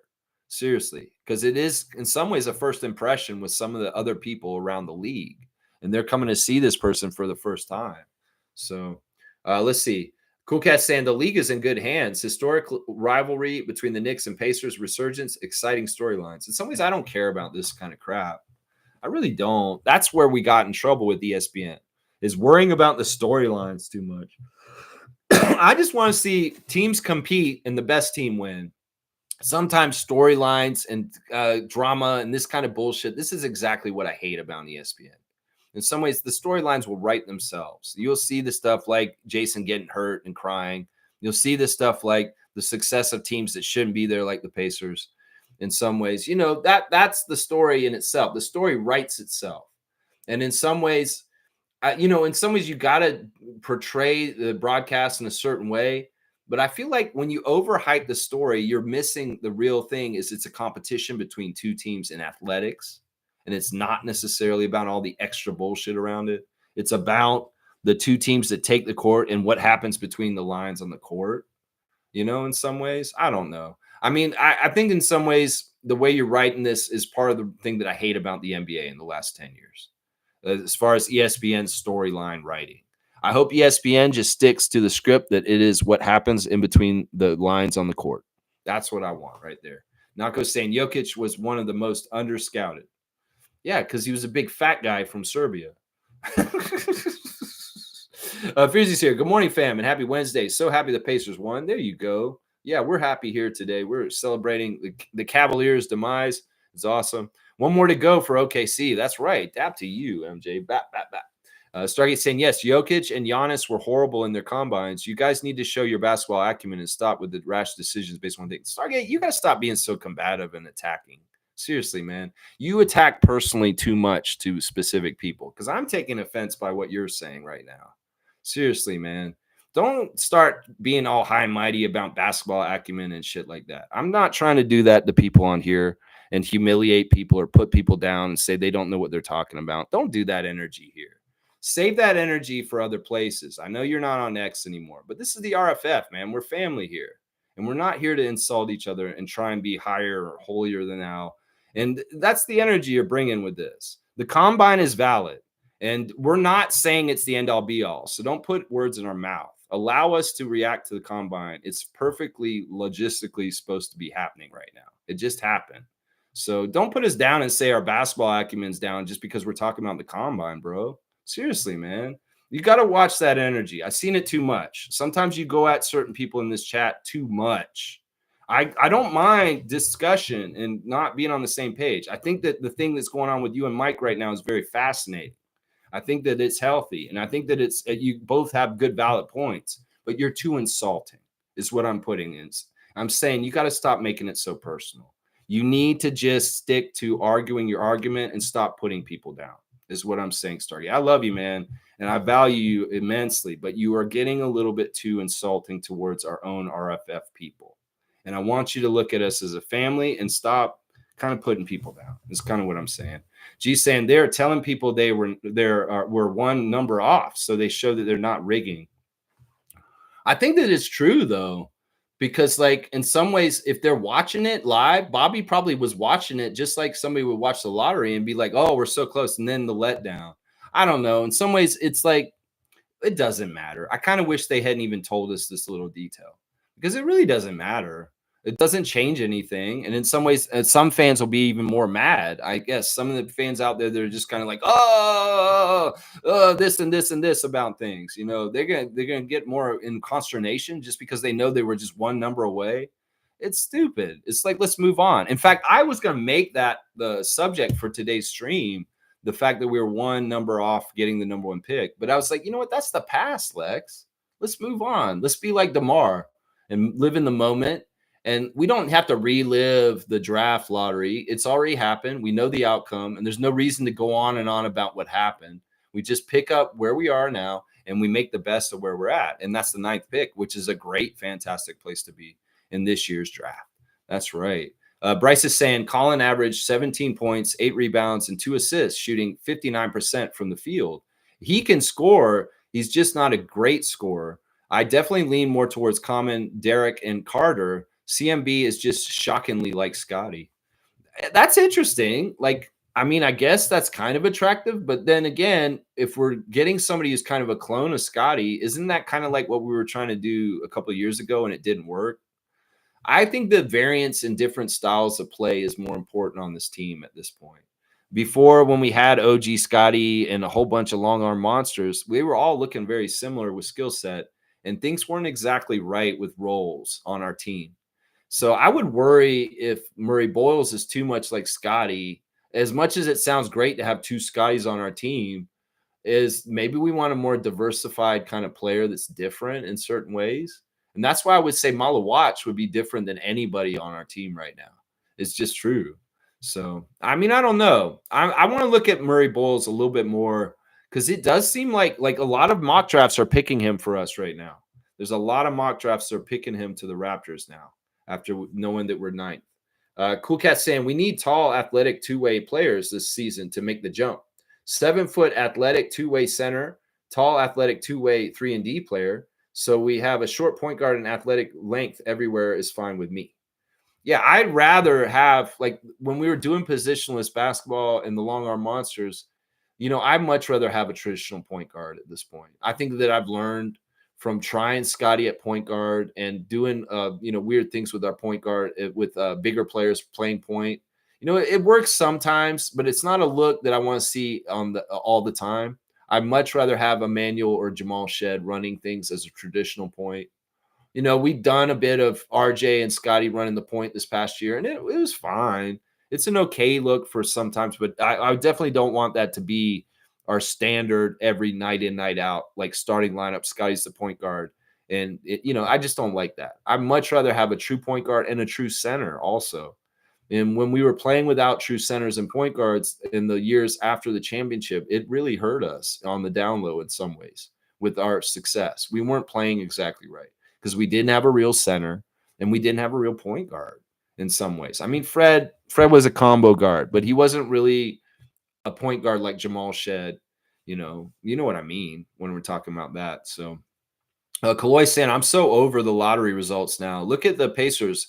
Not one top five there, and our starting five have multiple top fives. Yeah. It is what it is. The outcome is what it is. I feel like it is rigged. I feel like it's just too fishy that Dallas got that pick.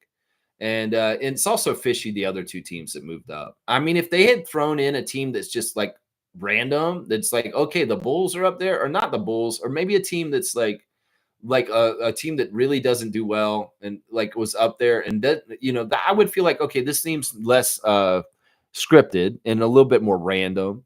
But they really went overboard with putting three teams up high that are it's just really fishy, man. It's so fishy, and we talked a lot about it yesterday. It just seems really fishy. Yeah, Stargate saying, I have a background in scouting, so I know these things. The combine is just one small piece of the puzzle to consider. Chill. We're not overreacting to this. I think that some people just said we've seen bad results from the combine. And I mean, that's fair. If they're looking at some sort of parameters that they've had in the past with former players like Scotty and Ulrich Shamshe, and they want to compare, that's totally valid because it's similar. It's the same system every year, right? And if you're going to look at certain stats, it's smart to compare them to former scores from other players and kind of gauge how they developed from then. So I think this is all very valid. I don't know why you're so upset about us just saying that the combine scores are not as appealing in some ways with these players. Who cares? These are the players coming in, and they're putting those stats up. I mean, they're useful. Let's just put it that way. I'm not saying that they're the end all be all, but they're useful. They're useful at least, right? I mean, I don't even know what I think you're over thinking what we are thinking. We are not overthinking this. Seriously.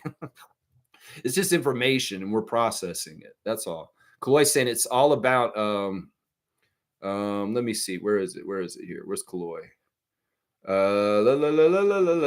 Wow, you guys really fill it up. I'm really happy to see all the comments, man. It's good stuff. Where is Kaloy? Holy crap, you guys really filled it up. All right, hang on. Here it is. It's about aligning your basketball skills to your physical gifts. A lot of these physical specimens lack the skills to use them. This is true.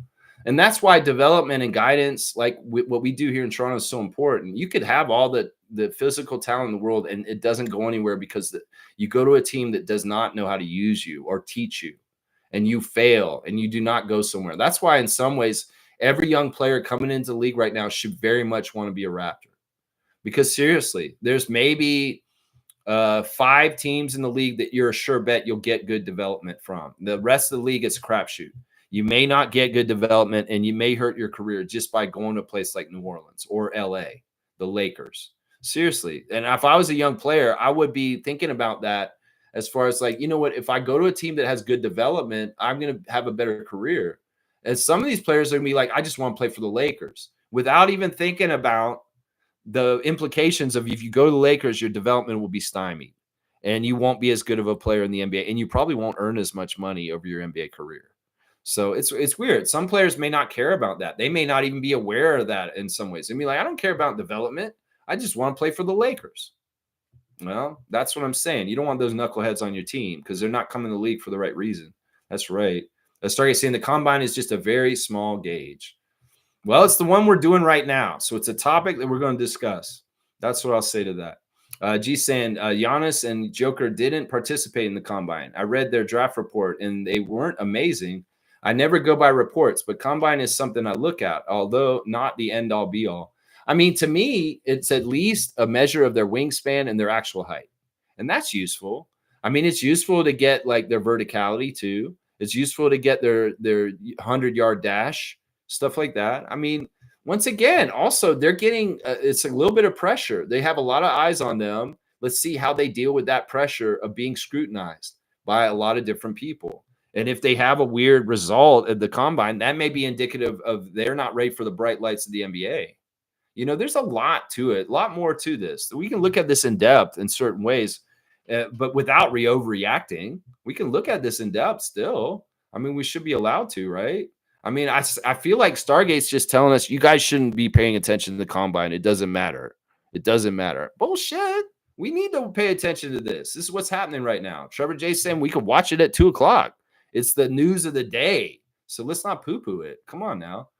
He's saying, remember, also a lot of these players are very young, still teenagers. Nerves play a part. Exactly. That's what I'm saying. You can come to combine. If you can't take it, that could be indicative of some things. I'm just saying. They're kids and could be being nervous. This is a huge life-changing moment for them. That's exactly right. Well, let's see who's ready for it and who isn't. This is all important information. I'll agree with you that it's not the end-all be-all and that not everything should be judged from the combine, but it is information to take in and add to the whole portfolio of what you're looking at. And you're right. They could be having a bad day or having nerves that day. But also that is an indication of something that maybe you need to worry about, that they ain't going to show up when it matters. That's the thing, man. I'm telling you. G saying that's for sure. Nerves play a part. Zach did well in the combine, so I knew he had nerves of steel. So there are many ways to analyze it. Age does play a factor, though, for sure. That's what I'm saying. Well, maybe some of these kids maybe should have stayed back and got the NIL money for a little longer, not coming out so early when being so young. That's what I say to that. I mean, there is a trend of that happening more and more. If you ain't ready for the prime time, don't come up. That's what I say to that right there. Bryce is saying it's crazy how Common started playing ball at 13, just like Pascal. Dude has only been hooping for 5 years, and he's gonna get drafted because he's a physical specimen.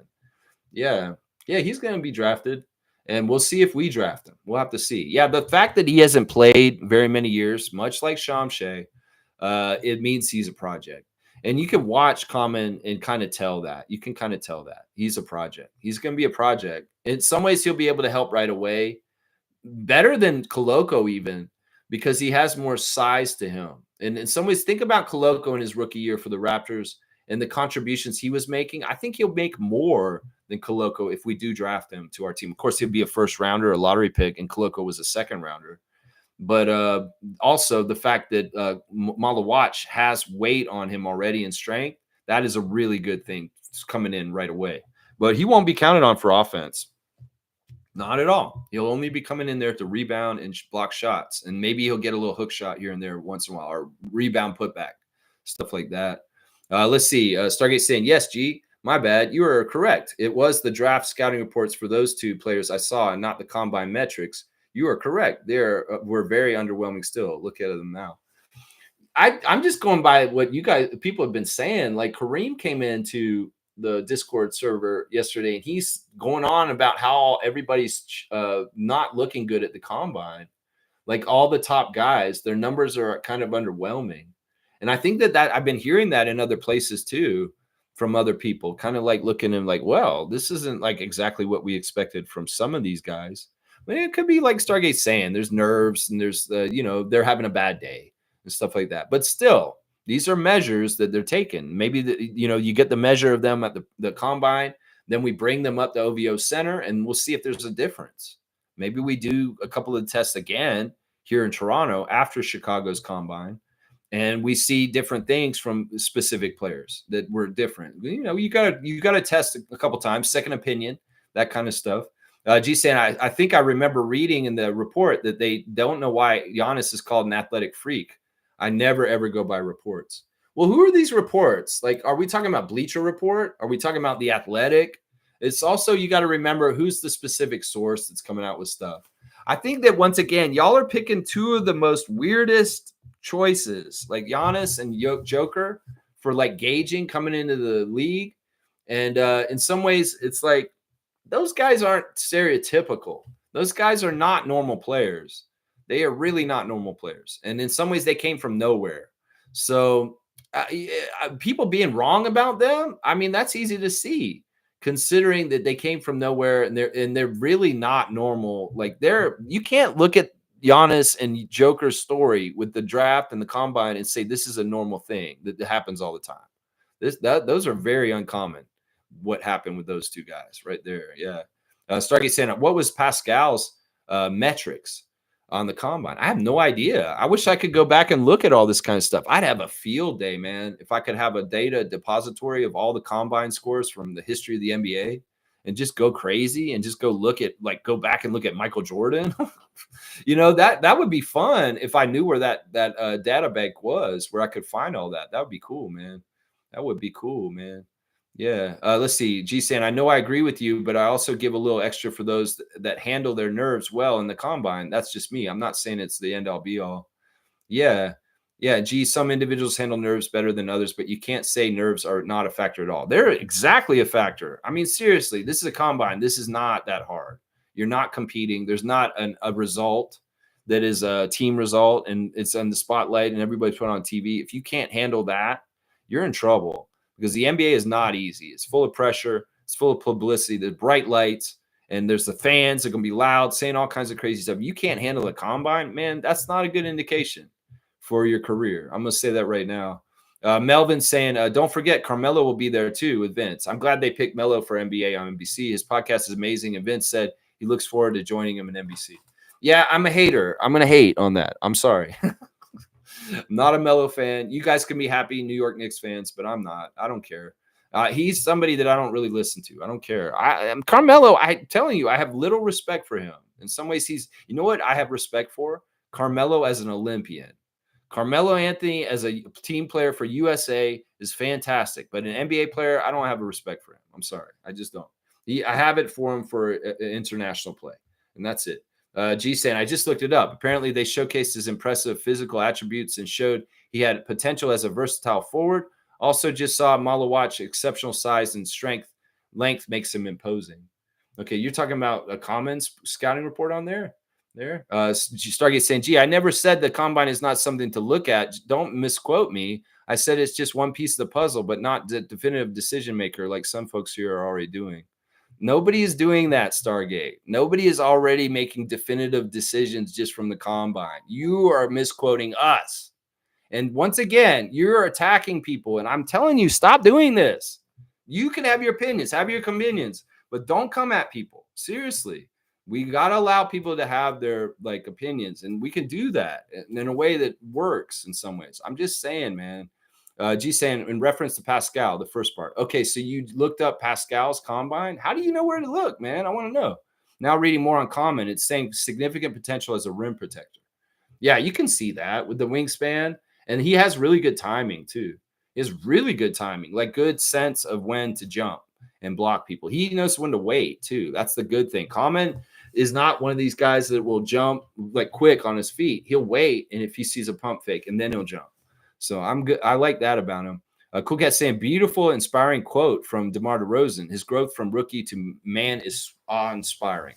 Yeah, I'm totally with you on that. I think that that's very helpful in today's world. The energy that DeMar's putting out there to kind of just get centered and stay present and realize that your focus is what you makes your life. I think that's such a great, that may be the word of the wisdom today is from DeMar DeRozan.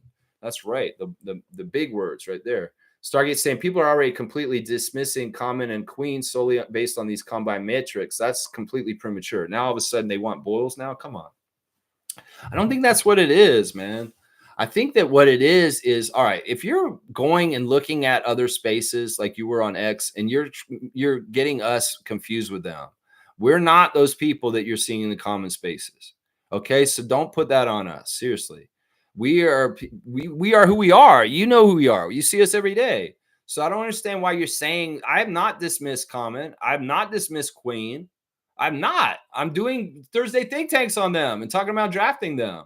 I think the reason why people are talking about Murray Boyles more is because they figure that Malawach and Queen will be off the board at 9.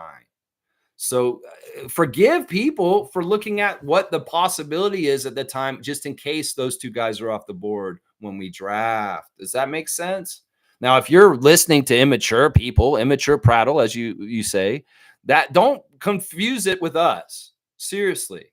Don't come in here with the energy that you want to come and talk to those people to us, is what I would say, Stargate, because we're not them, okay? And that's, you're misdirecting some of this energy to us. If you want to have something to get out against that, go to those people directly in the comments section. But don't bring it in here on us. Well, I have no problem with drafting Malawach or Queen. And if we're misquoting people, you're misquoting us right now. That's what I'm saying, man. Kaloy saying, I'm still on the center train. Common or Queen would be nice. See, he's saying exactly what I'm saying. I don't get why you're thinking we're Reddit or whatever other social media places like Facebook that's putting down getting Malawach just because of combine. I never said I never wanted to draft Common because of his combine scores. I've not said that this whole entire stream. So just recenter where you're coming from, Stargate, and where you're being aggressive towards. It's not the right people. Seriously. That's what I would say here. Smooth saying ESPN's coverage is juvenile, man. Yeah, that's a good word for it. The worst I've seen in a long, long time. Really, really bad. I mean, they've done damage to the brand. They really have. They've done damage to the brand. They've made more people turn off the TV than turn it on in some ways. Seriously, aggregate over time. The NBA on NBC was more mainstream and more like people really loved it. And I feel like more and more people turn their back on the NBA during the time of ESPN being the primary carrier.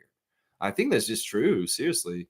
Kaloy saying, very hard to find someone with that kind of skill with Queen and that size. Yeah. Common is a legit fills what we need and has the potential to be more. He's going to take a little bit longer time than possibly Queen, but in some ways that may be the right thing. Once again, to me, I want a true center. I don't like having half centers. I think that in some ways on the down low, having a real legit center is a really powerful thing to have in your team.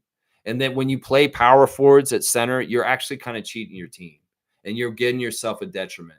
And I really do believe part of it is because of Victor and the things that are coming up. That if you're going to have guys that are 6'9" playing at center, that's not good, man. And that's the one argument I would make why I really want Common on this team. Or if not Common, we got to get a true 7-footer. It could be like Sorber or something like that. Isn't Sorber a true 7-footer? That's what I'm saying. If it's not Common, maybe it needs to be Sorber because he's actually a true 7-footer. And Derek Queen is a 6'9" guy. And I've heard that Murray Boyles might even be 6'7". So this is a big consideration. Like if we really want to get a backup big, we need to get a true center. And that has to be a legitimate 7-footer because these dudes are like 7'9", 7'6", 7'5", and you're going to play a center at 6'7", Asa Newell. No, man, that's what I'm saying. In some ways, we need a true center. We really, really do. Smith saying Mark Jones is terrible, man. I know his voice. I really can't stand him. I used to love Mark Jones when he was just a host. But as a play-by-play, I've never really liked him. He's the primary play-by-play for Sacramento. And but man, Mark Jones in the 90s was fantastic. He used to host shows on ESPN for the NBA. And man, he was so good on those dunk shows. He was just really polished and professional. But in some ways, yeah, I don't like him on broadcast as much. I like him as an in-studio host more. Smooth saying Kendrick Perkins, Jay Williams, awful. Yeah, yeah. Bob Myers, absolutely dreadful. You know, it is really bad. Like in Stephen A. Smith, all that stuff. It's just gross. Yeah. Stargate saying exactly at Kaloi. And with our development program via Darko and with players like Yak and Scotty as mentors for a guy like Queen, match made in heaven. Okay, with Common too, though, a different player. Yeah. I mean, we just need to develop them. We need them to learn the philosophies of Darko's system and see how they fit in with the passing schemes and the very much sharing and no ego.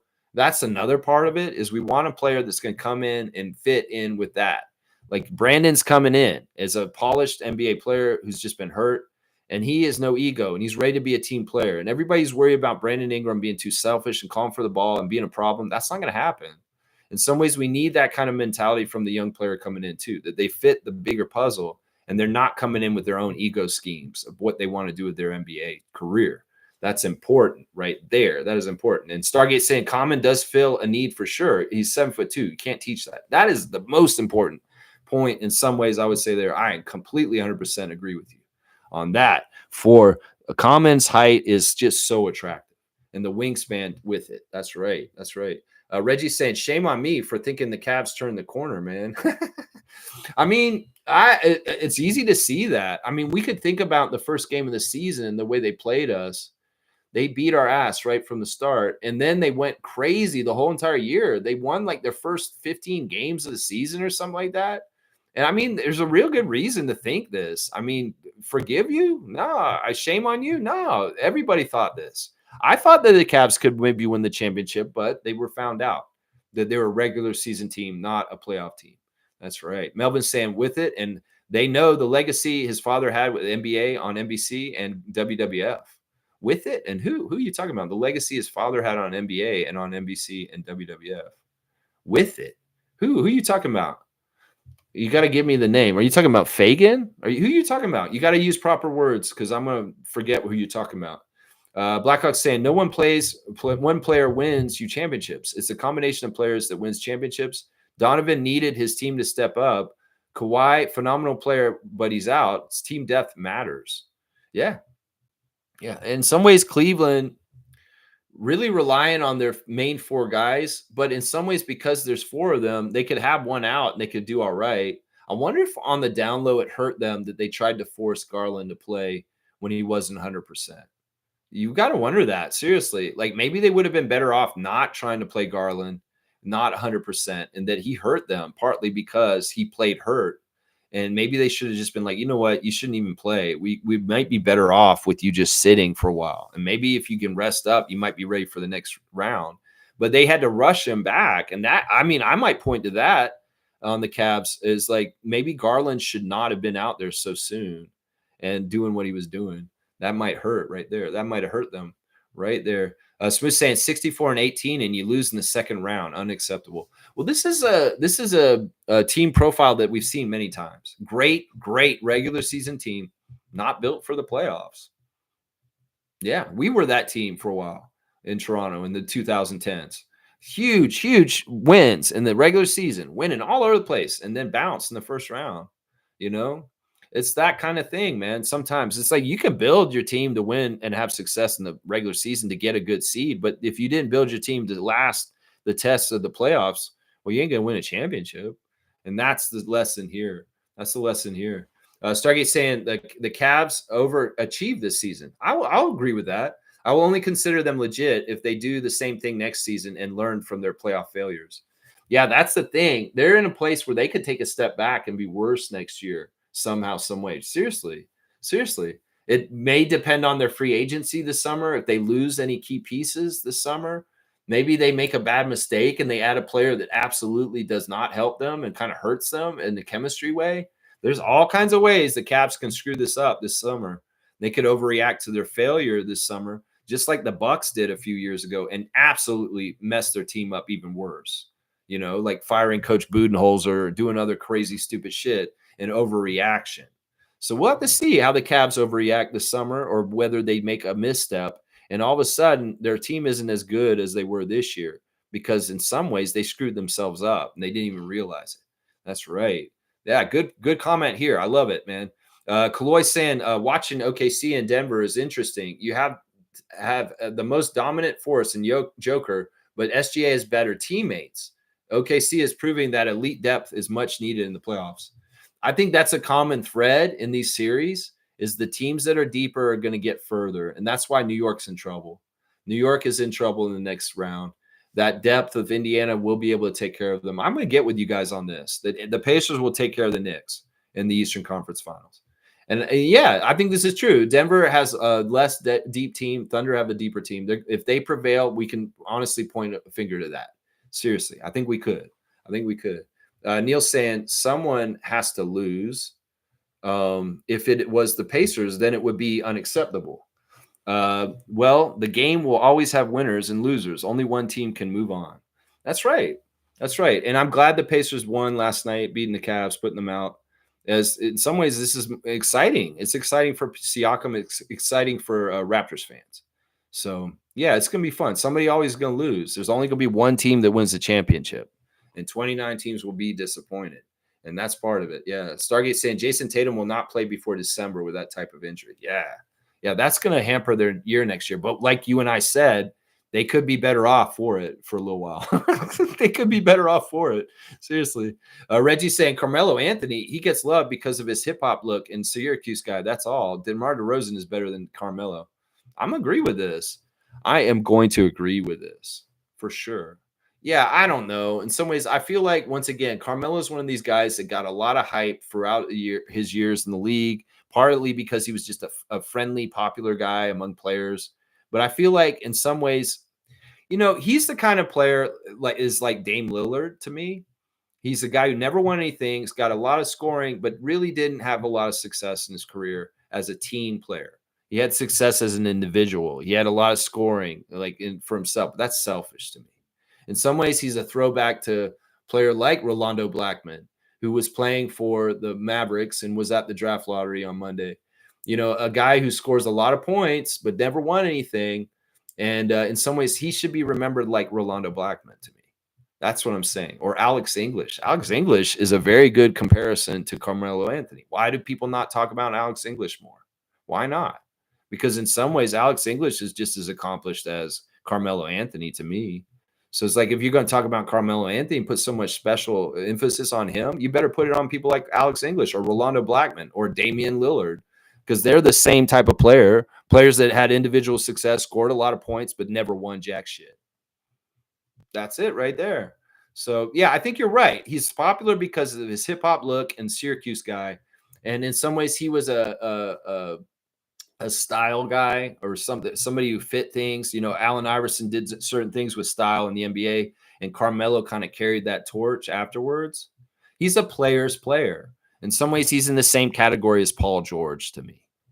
He's a player's player. The players love players like Paul George and Carmelo Anthony because of little things they do, and they think, oh, that move's cool, offensive stuff. But in some ways, to me, as a fan who likes winning, and Larry O'Brien's, those guys, they don't impress me. That's what I say right there. Yeah, I agree completely 100%. DeMar DeRozan is better than Carmelo Anthony. And I'm going to give a dunk to Reggie for saying that today out loud. Reggie, you get a dunk for that. And I will totally agree with you. 27 on the dunk charts for a smooth brown man. There you go. Yeah, I'm with you on that. Stargate saying the thing that makes Queen is that you can use them like how you use Yak at the top of the key. Yeah, Stargate. I noticed that in the highlight I watched this morning, that he was running offense off the top of the key for Maryland in the tournament. And that is totally true. Like, in some ways, it's like we don't have a Linux on our team anymore. We got Jakob as a starting center. You need a hub at the top of the key to get the ball out to people. Maybe Derek Queen is that guy. Seriously. Totally see what you're saying. Yak at the top of the key, initiating a half-court offense, just like you see Darko using. Yeah, he's not perfect, but can learn. Yeah, there's skills there. I saw him making the low post pass from the high post to the other big. and it looked really good. You're exactly right, man. Oh yeah, I'm gonna give a dunk to Stargate for pointing this out, because this is something I noticed about him too. You've got 20 dunks now. You're at 60 on the dunk chart. Neil saying Celtics will lose because Porzingis is holding back the team. He always does. You have to be built for injuries. With Tatum out, where is Porzingis? Yeah, Porzingis is been a loser his whole entire NBA career. Every single stop, he's gotten in the way of losing, although he did win a championship last year, despite things. But remember also, he was hurt for most of the playoffs. And he kind of only came in and played a few games for their championship run last year. Because a lot of those games he didn't even play. So yeah, I've always believed this, that like in some ways you go ahead and get that tall Latvian guy and think that you made your team better. But in some ways on the down low, he holds y'all back. He really, really does, Boston. And if y'all lose tonight and you're out of the playoffs, well, you guys might want to start blaming Porzingis. Seriously, Celtics Nation. Seriously, you might want to blame them. You might want to blame them. Kaloy saying, yeah, I can share those later, Lex. Awesome. Yeah, Kaloy, if you can share that stuff in Discord, and I'd love to pour over the combine stuff because it's very interesting to me. I love stats and any kind of comparative stats where I can take one player and compare another player in the system. I'm totally going to be all about that, especially if it has historical combine scores that you're able to look up too. I'm definitely going to want to find that link. Yeah. Let's see. Blackhawks saying Pacers versus Oklahoma City in the finals. Let's go. Yeah, I could see that. I could see that. Stargate saying, I knew all that about Queen already. He can't jump and he's slow. He's more of a Zach Randolph, Al Jefferson style. Yeah. Yeah, I got that impression of those guys from him too. The thing that concerns me most about Queen is his weight. You know, also in some ways, yeah, he's got a Kyle Lowry big butt for his big frame in some ways. I worry about his strength too. Like he has size in his middle, but his arms aren't exactly strong yet. In some ways, he's got to work out his strength on his arms. And you know what? He is a player that could be a problem with gaining weight and being out of shape. Derek Queen. Yeah, I could see that. I could see that. If he's not taking care of himself, he could probably put on pounds like Zion and not look right. Seriously. Neil saying Masai likes wounded animals. OG, Kawhi, BI, and Chris. Wounded animals? That's such a weird way to put it, man. Stargate saying his body type has a propensity to be overweight. Yeah, I can totally see this. With Queen, I can totally see this. I worry about that a little bit. I worry about that a little bit. Yeah. Kaloy saying, I would love to have an Al Jefferson type of player on the Raps. Well, that is the one thing. Zebo and Al Jefferson really knew how to use that back end, just like Rick Mahorn and Charles Barkley back in the day. As far as like, if you got a guy with that kind of size, it can be a little bit more physical in weird ways. Zach Randolph, man, think about his career and what he was able to do, like physicality wise with his offense. In some ways, that's very appealing, if not the risk of being overweight and having weight problems. If not that, yeah, the North will rise again. There you go. It's a weird take. Like, the way people usually say that is the South. And in some ways, it's not the right look. But we'll take it, Neil. We the North will rise again. How about that? Stargate saying SGA kind of reminds me of DeMar, mid-range assassin. Yeah, I love guys that operate in the mid-range. In fact, SGA has been very open, and so has DeMar, about keeping Kobe's image of the mid-range alive in the current game. Like the analytics people and the coaches may be trying to get their players to stop shooting mid-range, but very stubbornly, DeMar DeRozan, SGA are keeping it alive, and I love them for it. I really do. Kaloy saying Nebhard is such an X factor for the Pacers. So envious the Pacers got him. He's fantastic. He's going to be a starting point guard. And honestly, I'm going to predict right now that Andrew Nebhard's going to be so important for Team Canada in the times coming up, man. He's going to be such a key player for the Team Canada in international play in the Olympics in the years to come. He's fantastic. He really is. And I am envious of the Pacers too. I mean, he's going to be a great starting point guard in the next few years. Trust me, he is. Seriously. Neil saying Nebhard and Neesmith have grown tremendously. Aaron Neesmith is a guy that gets overlooked in the whole shuffle of the Pacers, and he absolutely is one of those 10 cylinders that is contributing in that engine that's making that pace car go right now. Like he is running in that engine with those guys alongside them, and he is part of that balance too. And he's underappreciated. They don't talk about Aaron Neesmith enough, honestly. Kaloy saying Netflix is going to pay top money for that lottery draft whistleblower. I mean, yeah, you can watch those shows, the Tim Donaghy stuff. Oh man. Neil saying if you're upset about Mavs getting the pick, then you have to be pro tanking. I only wanted a top 4 pick, didn't care who. I'm upset about it because I just don't like the WWE script writing that Adam Silver's doing. I really do feel like this draft outcome has a lot to do with the Luca trade. It's just too convenient. And the fact that their odds were so low to get this, I'm sorry. You can call me a conspiracy theorist, but this is just too good to be true. This is just too much of a coincidence. I'm sorry, and a lot of people are saying the same thing as me, so I'm not crazy for thinking this. It's fine. It is what it is. I'll accept it as the reality, much like we had to accept the reality that Luca is a Laker now. It's just how it is. But understand that, like, you know what? The NBA may be doing some shady shit to get things a certain way with storylines. That's what I think here. The Blackhawks saying Pacers went through the harder challenge with the Cavs than with the Knicks versus Celtics. I'm going to say this, man. It's true. I really feel like Indiana's had two very huge, tough challenges. Milwaukee, come on, man. It's Giannis, and he's had such bad failure in the last couple of years. He's so hungry, and they did fail again.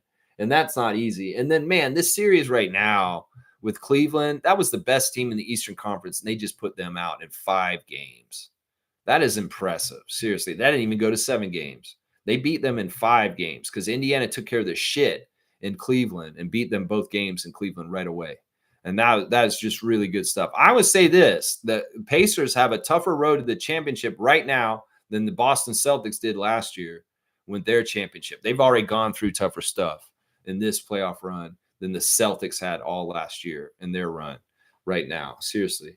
Kaloy saying we probably are witnessing one of the greatest playoffs right now. I'm agree with this, even without watching it. The hype and the things I'm hearing about is all the right stuff. The fact that I'm not seeing storylines being written and manipulated for outcomes, and we're seeing the teams just playing to their best ability and the best teams winning, this is fantastic. And this is exactly what we needed, Adam Silver. You may be doing storylines with the draft lottery, but you're not doing it with the referees and the outcomes of the playoffs, and I appreciate that. I don't want to see you just decide who you want to get in the finals. I want the best team to win and let them play on the court and decide it there. And that's part of why it's one of the best. Seriously. That is really, seriously, it's one of the best in recent times. That may be why it feels so good. I don't know if it would be best if you put it up against like old 90s playoff basketball. We saw what it was like back then. It may be like it doesn't really add up to this, but we've been so starved for this kind of stuff in the playoffs. Seeing it now, it feels like this. It really does feel like this right now, what Kaloy's saying. It feels so good. One of the greatest playoffs right now. Imagine top 1 and 2 seeds getting bounced in the second round in a bloodbath in the West. Exactly. It's not scripted. The number 1 seed isn't just walking right to the championship. And that's not what anybody wants because that's not climactic. It's very easy to predict. Why was anybody want to watch it? That's why we need this kind of unpredictability in the playoffs and what's going on right now.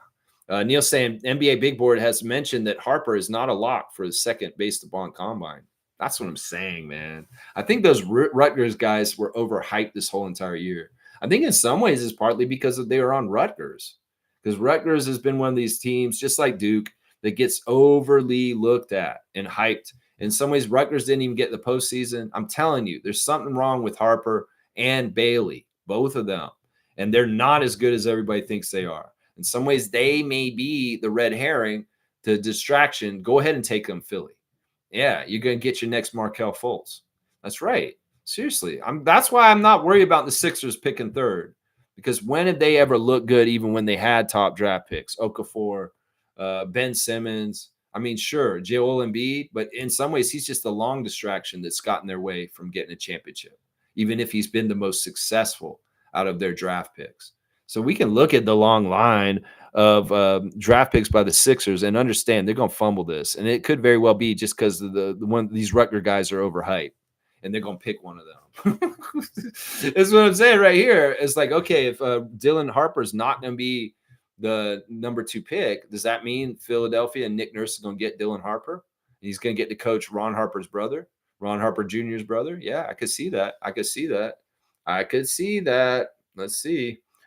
Neil's also saying, I will take skill over height every day. Lou Dort isn't super tall, but his skill carried him last night.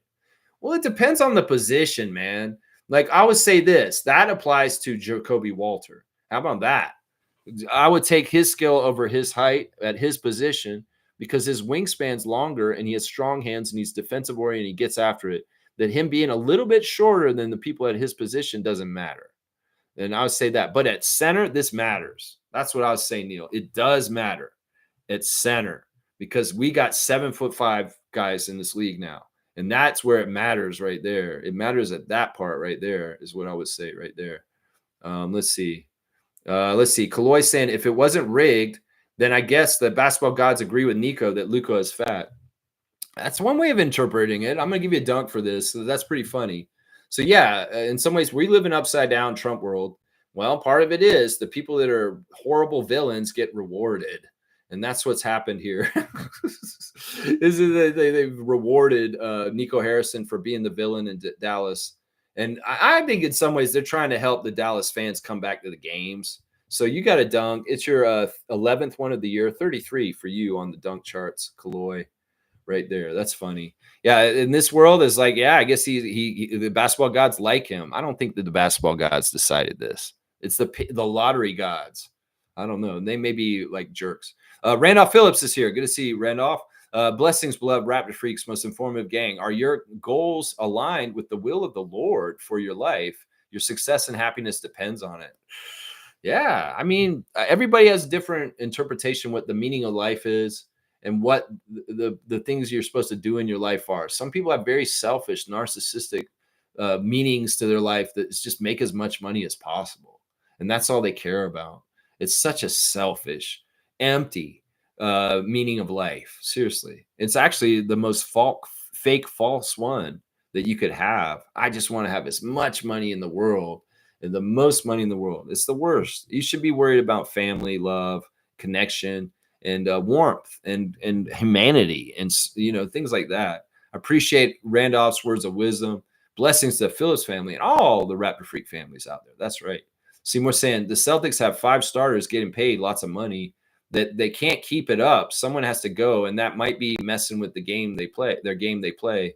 Thinking about next season already, plus injuries. Yeah, Jason, I'm be there. They are in the second apron. They are up there already, man, and they're already locked in with these guys. It's not like these guys are like coming off of contracts. They're going to be there and they're going to pay. It just may be that they hit their ceiling for what they can achieve, and they're not going to be good enough to make this the championship again. Seriously, this could happen to the Celtics because they're overpaid, and in some ways, injuries or jadedness or whatever, failure can bring different things. We've seen that with the Raptors in Tampa. It can bring different things, and players don't want to be around anymore. They got to the height of winning a championship last year. They're going to feel disappointment this year. They're going to feel maybe like things aren't as good as they were 2 years ago. Maybe some of these people want to leave. That kind of stuff happens. Neil saying, I'm glad the Jazz and the Wizards didn't get a top 4 pick. I'm glad too, but I wish it wasn't the certain teams. I was okay with the Spurs jumping up to that position because I'm a Spurs fan. But I really hate that the Mavs and the Sixers jumped up. It could have been a couple of different combinations of teams that were in the lottery jumping up, and I would have been able to palate this better. I think that the Mavs thing is egregiously awful, seriously, because in some ways it's like this is sending the wrong message in the NBA in certain ways, and it does look totally rigged. And the Sixers thing is also seems rigged too. Seriously, like they want the Sixers to be better, but the Sixers are such a failure. They fail with all the help they get. And they will again, even though they got the 3rd pick. They'll fail again. I could see it. I'm glad that they didn't get it either. They'd waste these picks. And in some ways, that's part of the reason why they probably jumped some teams up. Because they're like, we can't afford to let top-tier talent like Cooper, Ace, and Dylan go to teams like the Wizards, the Jazz, stuff like that, because they're going to fumble them. And they won't even be on TV. And we can't fail to have Cooper Flag able to be presented because he's on the Wizards. And we can't air the Wizards on national television. So it's like Cooper Flag's a waste for marketing. See, that's what I'm thinking here. Is that Dallas is a team they can market. And in some ways, they were the team that had the least chance to get this pick. And that's why I feel like they sent him there. Seriously, because they can market the Spurs. Victor goes there. They can market the Dallas Mavericks. And so Cooper Flag goes there. Now, in some ways, it's all about this, Luka Doncic. Yeah, you made that symbol a couple of years ago. Well, it's still all about this, Luka. It's still all about this. Smooth saying, I don't know very much about the combine. I do know that if the player isn't really inclined to play in a certain situation, he will butcher the interview. Oftentimes, that's the reason teams pass, in my opinion. Yeah, this has come out. I've heard players actually talk about this, that they will go, like, there's been some players that came to Toronto and really tried hard because they want to be on this team. And then they go to Minnesota after that and they would not try. They'd be like, yeah, I didn't really want to get on Minnesota. So I failed my pre-draft workout with them on purpose because I didn't want them to draft me. So, that some ways that is an indication of whether somebody wants to play for you. If they don't go all out, well, some people come up to OVO, don't even come up here if you don't even want to try. We won't waste the time and the energy to bring you up here and do what we'd have to do to have you here if you're going to be like that. Or if you do come up here and you just half-ass go through it, well, we'll see it and you probably won't be considered. And that, that's a good way of going through it. I'd much rather people show their true face and come up to us the way they're going to than, show something that they aren't and then they change later. You know what I'm saying? That's the way I look at it. Yeah. Seymour saying, laughing at Blackhawk. And y'all. Yeah, I guess it's because my Southern accent, we're saying y'all a lot. Blackhawk said, don't look at players from combine stats perspective. Look at who is humbling themselves to the combine and interview experience. I think I understand what you're saying.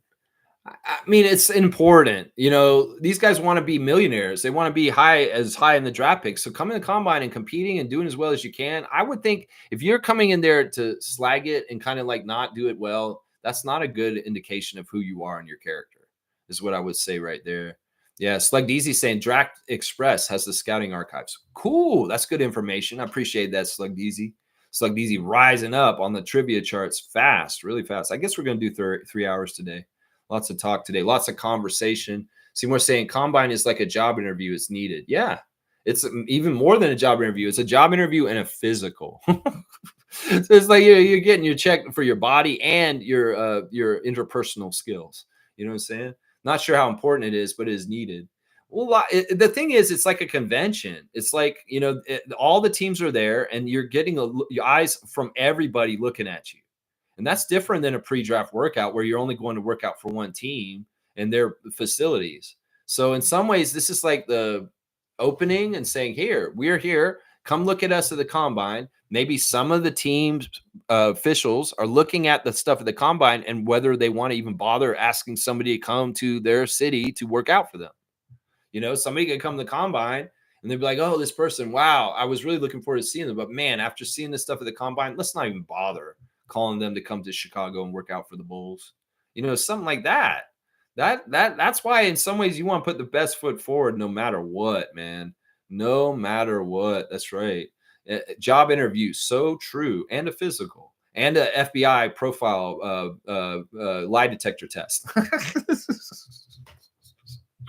Chloe said NBA site has combine stats too. They're not updating them very quickly though. I went there and looked, and there were no stats up for the first day yet, but maybe they put them up since. Yeah, Stargate equals Adam Stern, Adam Silver or Adam Stern. I don't know. Stargate's awesome, man. I don't want him to think that my friction with him today was anything other than I'm just saying, please stop going at people. Just be nice to RFF. Your energy is right for all the reasons that you have it. I am with you. Just don't direct the gun at us, y'all. Come at the people that deserve it, Stargate. It's not us. We don't deserve it here, man. Come on now. We agree with you. We're on your side, man. We're on your side.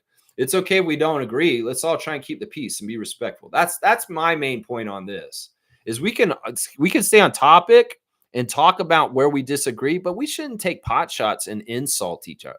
That's the thing where the line I don't want is be crossed. I know I can be bad and be a hypocrite on this. I could probably go off and say some mean things to people, but it's usually when people are new and I don't know them, or maybe they're just coming in with some crazy ass, really crazy take that I have to go off on. And maybe I'm a little disrespectful then, but I'm working on that too. I realize that I've been an asshole over the years I've done this channel, and I'm trying to be better. I mean, seriously, I really am. I'm trying to grow as a person in development. And I know I'm not totally perfect, and I can overreact and be very mean in situations where it's not right. It's not right. And I've shown that to a lot of people on this channel, and I feel bad about it. I appreciate everybody who stuck with me, even when I've kind of been at odds with different people at different times. It's just part of my personality. In some ways, I know maybe that's part of what Stargate's personality too, and we're like that. But I want them to know we don't want friendly fire here. I mean, we're on the same team, and we are not different than you, man. We are with you. We're with you, and a lot of the stuff you say, I agree with completely. Seriously, I really do. I agree with you on a lot of stuff, especially the social justice stuff and the stuff about certain things like Hockey Nation and stuff like that. I'm totally with you on this stuff, Stargate. I'm totally with you. That's right. Cream saying Nuggets can't retire Melo's 15 because Joker that wears the same number. Laugh out loud. I know that's hilarious. I mean, who's the better Nugget? Obviously. I mean, that's not even an argument. In some ways, maybe a few years ago it was Carmelo, but not anymore. Nikola Jokic is the most important guy to ever wear 15 in Nuggets uniform, and he has the cup for it and the MVPs for it right there. That's right. You can't retire that 15. Maybe they'll retire for both of them. At some point. I don't know. They might do that. Teams have done that before. They'll retire the same number for two different people. That has happened before. Yeah. Let's see. Seymour saying, no, thank you. Just remember, we're all on the same side at the end of the day. That's exactly right. That was my whole point about earlier in some ways. I mean, we're all smart people. We all have different opinions. And you guys are awesome. You guys are sensitive, really caring people that, care about people in general. You wouldn't be here if you weren't like that, because some people that are with what's going on in the world that's evil and stuff like that, they're not the people I want here. I want the people that are like you guys and gals that care about people and care about the Raptors for the right reasons, and we're on the same page. That's for sure. That's right.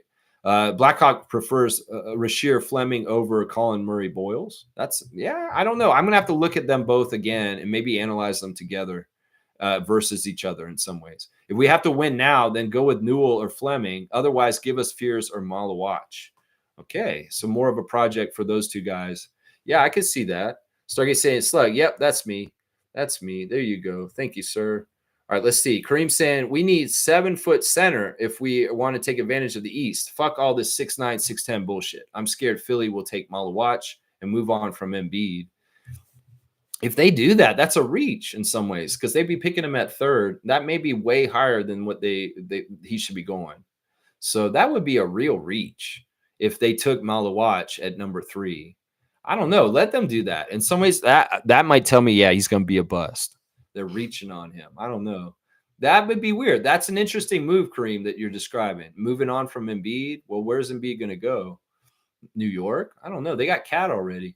Wayne saying, morning, Raptor Freaks. Good morning to Sergeant Wayne Strainer. Good to see you. Neil saying, I don't believe Cavs fostered next man out during the regular season when it comes to Garland and Mitchell. There's no third guy. In some ways, the way they were looking is Strus sometimes comes up and is able to provide that secondary scorer in the place of one of them missing. There was a time they don't have him anymore, though. It was Karis LeVert, right?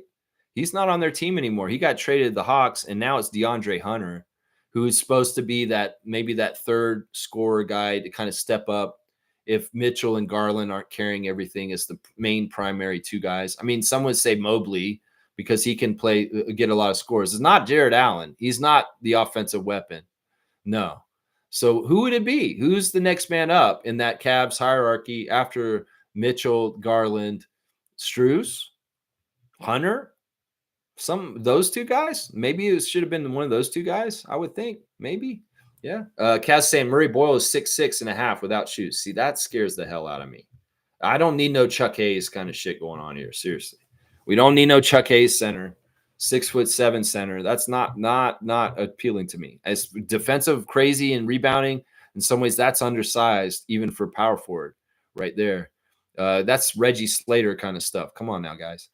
Seymour saying top of the day, Wayne's trainer. There you go. And Cass saying Sorber is 6'9" without shoes. Not many true 7-footers. Okay, so he isn't a 7-footer either. I'm trying to see.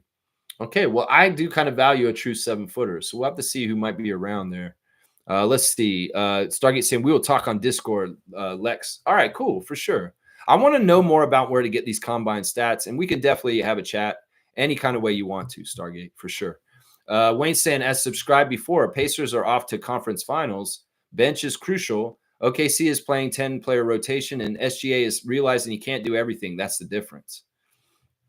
I mean, the Nuggets with their acumen, their experience, in some ways, it's not adding up, man. And once again, it's the balance of the Thunder lineup that's overcoming. Just like Jokic, excellent, top notch. Murray is here and there, different nights, and same thing with Gordon and Porter Jr. Those guys are showing up on certain nights, and then other nights they're just not there. And that's part of the problem is that their main core that have been there, those four guys. No, Jokic is for sure every game. Murray maybe every other game, maybe 3 out of 4 games. And then those other two guys, Gordon has been showing up pretty steadily, but Michael Porter Jr. has been very flaky this playoff. Seriously, on the down low, I would say that. They've been very flaky in certain ways. Yeah. Seymour saying, who will get crowned MVP? SGA. That's it right there. Mo's here. Good morning, Raptor Freak Crew. Good morning to you, Mo. I'm going to need a cutoff. Holy crap. I'm 2.5 hours already. Super fan Mo's getting a good day from Seymour.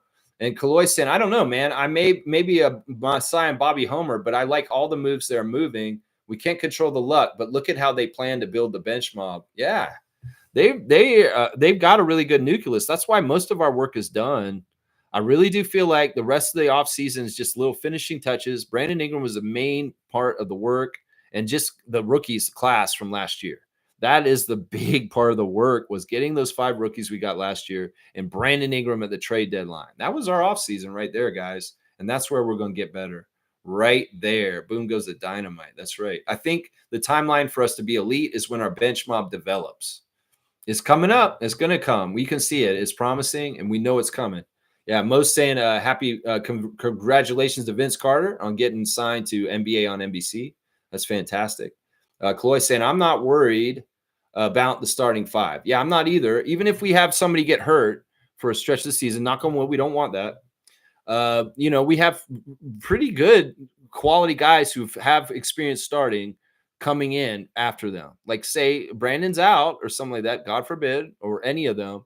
Grady, Oshai, Jacoby, those are 3 great options of next man up that can be inserted in the starting lineup, and we will not have a real drop-off. Grady Dick started a ton of games already in his career. Oshai Abaji started a ton of games this season, and Jacoby looked like he could be a solid starter if he has to be. Of course, if Emmanuel's out, Jamal Shed can step up and be in that spot, running the point guard as a starter too for short periods of time. So it's really good. We've got some good depth. And in some ways, if we do have to weather injuries, God forbid, we have guys that have experience in those spots that can come in and they won't look like a deer in headlights. They'll look like they've got some experience doing it. Thank you for the cutoff, Monique, right there. Seymour saying, I really hope Grady improves over the offseason, strength and learning the X's and O's. Yeah, I want to see him get more. I'm hoping next year Grady has a much more smoother time with his offense because he's adjusted to the extra attention on him the defenses are giving, and he's just gotten more wily and smarter about how to get around them and score no matter what. That's what I want to see from him in some ways. Mo's saying congratulations to Pascal on making it this far. Yeah, Siakam, fantastic. I love to see the joy on his face.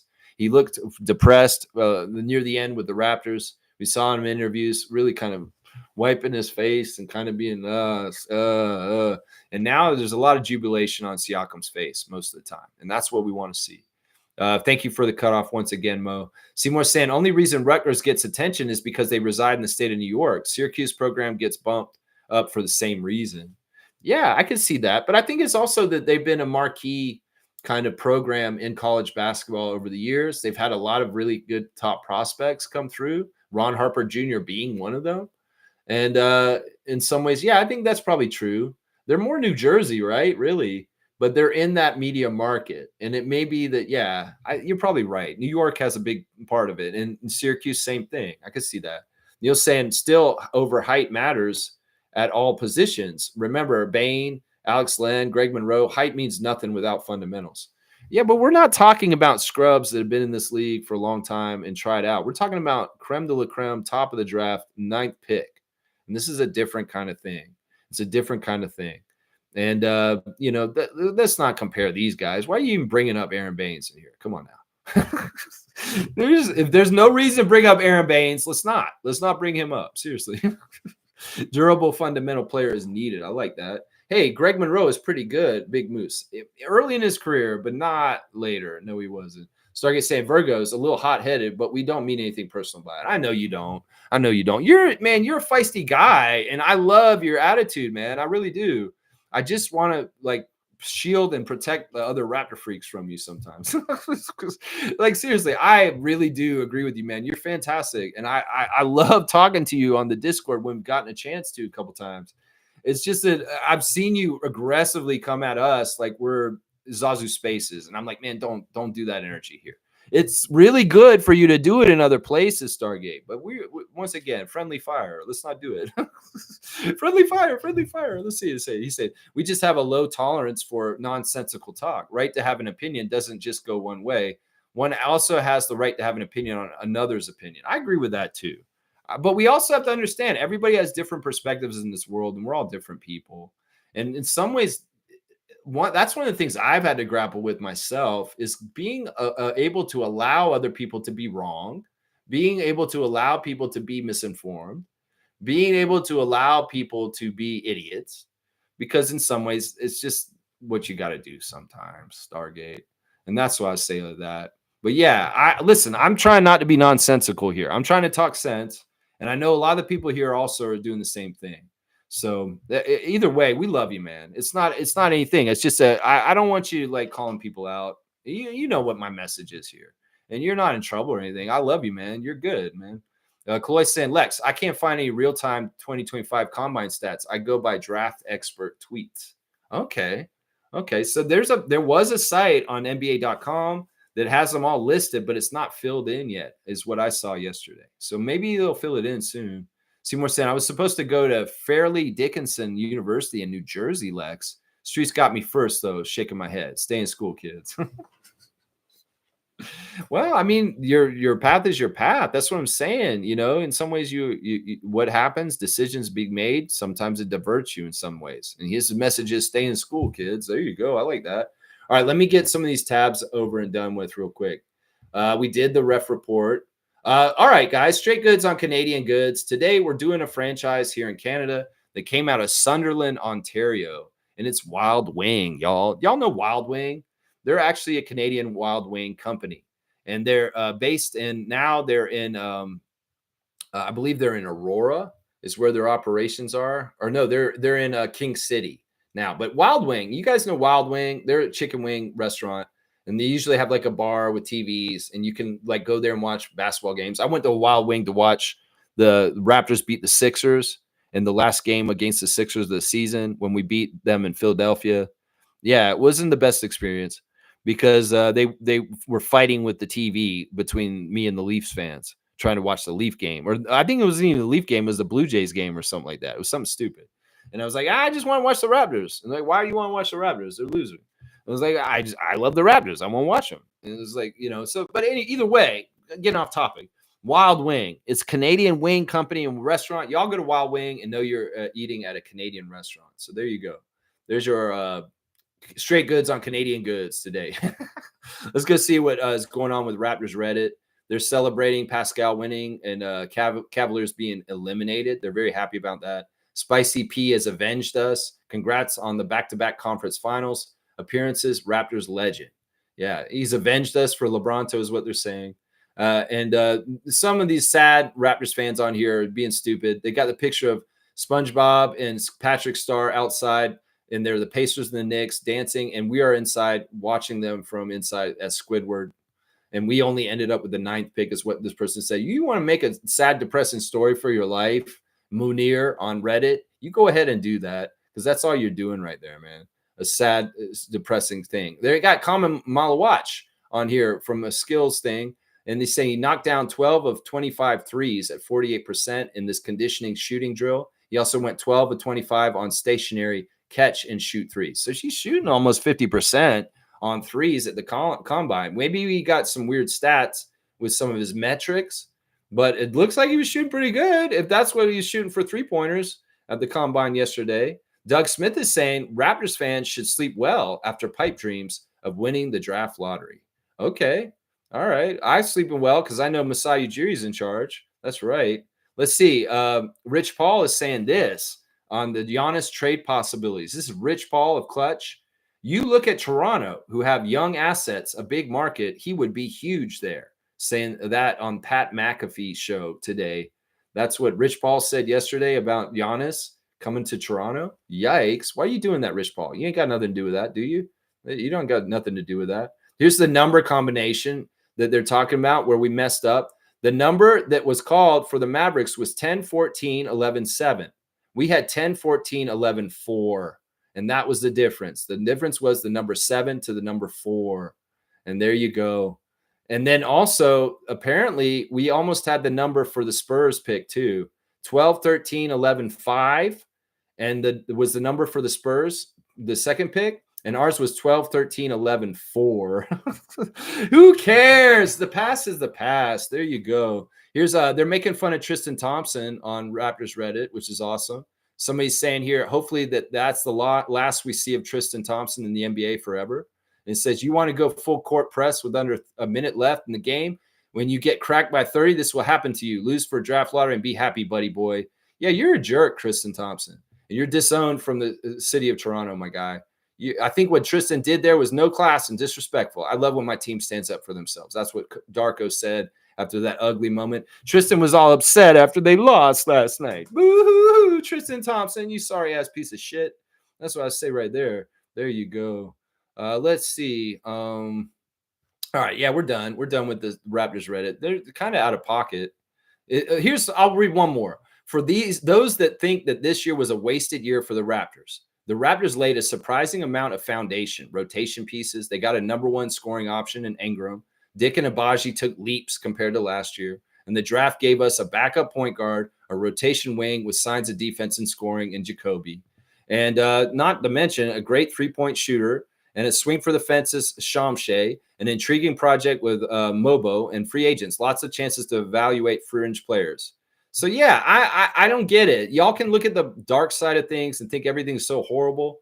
But honestly, the Raptors are in a really good position. Everybody should be happy, and they should stop overreacting in bad ways. That's where I'll get with Stargate on coming at people saying, why are y'all so negative about what's going on right now? Seriously. Why are y'all so negative on what's going on right now? Seriously. All right, let me see. Let's see. You guys want to analyze a fantasy team? I don't know if Trevor's still here. We won't worry about that. Happy birthday to Euros Slowcar. It is his birthday today. He is 42 today. So happy 42nd birthday to Euro Slowcar. And the other birthday is actually in the picture for the stream. You guys will see in the background, you see Jerry Stackhouse in the background of the Vince Carter of Michael Jordan picture I picked for the stream. Well, on the other side, in the background, you can see Vashawn Leonard. Vashawn Leonard is 52 today. So happy 52nd birthday to underrated Raptor Vashawn Leonard. It's right. That's his birthday today. Vashawn Leonard. All right, let's do the classic card. Let's get this all knocked out and get it done before 3 hours. Wild Wing. That's right. Wild Wing. That's right. Wild Wing. Get wild style on the Wild Wing. All right, who we got? Okay, yeah, we'll do this one. Speaking of a certain team. All right, here we go. Here's the classic card. First person to write in the full name answer of the classic card will get the trivia points. Who is that, guys? Can you tell who that is? The face is really easy to see, I guess. It's a shiny card. It's not classic. I mean, it is because it's not current, but it is a player that's still playing in the league. So it's not totally classic. Can you tell me who this is? There you go. Seymour's got it. It's PJ Washington.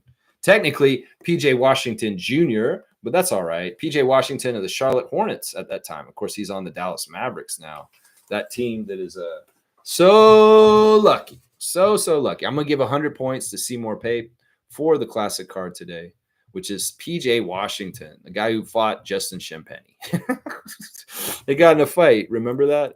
And in some ways, it's like PJ was actually kind of more the man than Justin. Not going to lie, because he's kind of had more success in his careers than Justin at that point. I wasn't sure who would be more the man at that point, actually. Seymour Pape, getting the classic card. Good job, my guy. Good job, broski. There you go. There you go. All right, let me see. Let me read the last few comments, and we'll get out of here, man. I'll get out of here.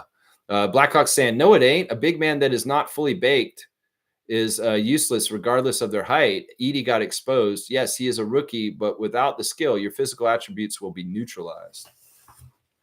All right, I'm going to respectfully counterpoint this. Zach Edey's a project. You can't go off of just what happened with him this year. He had some really good success at times too, but he's a project. And that's the truth of any big man. They're all going to be projects to an extent. So don't make a rash blanket decision just because of this year for Zach that it doesn't matter. Like he got exposed. That's not true. That man was a very good NBA pro already. It's just that he's young and he doesn't know what he's doing totally in the NBA game. And in some ways, he's going to fix a lot of this stuff in the next couple of years. So once again, all big men are usually projects, and you're not going to get one instantly out of the box. It's just going to do everything correctly right away. And that's definitely going to be true about Common. So I can't get behind this. Once again, height is more important in some ways in this instant. Now, the reason why I'm saying this is because these guys with height have skills. We're not talking about Alex Len and those guys you named earlier. We're talking about guys that have skills. And that's why you can't do this comparison, Neil, right now. In some ways, we're talking about a deep draft class that has some big men that will hopefully help us. And I'm just saying that 7 foot will help more than that 6'6" or that 6'7" or 6'9". And that's my whole point is this league's getting bigger. If we want to have a true center project coming up after Jakob, we need to get a legit 7-footer. That's all I said about that. And that's the best. That to me, that's what I would do. That's what I would do. Seymour saying we got that in Calgary. You got Wild Wing. Yeah, they're across Canada. They're a pretty good chain. So if you want to go get some chicken wings, go to Wild Wing. That's right. Wayne saying Raptors are ahead of the NBA in terms of the next generation. OKC is actually on top in terms of next generation players, and they will meet our challenges of how to pay them futuristically. Go OKC. Yeah, I mean, I think that the team game and more European style is part of why we're ahead.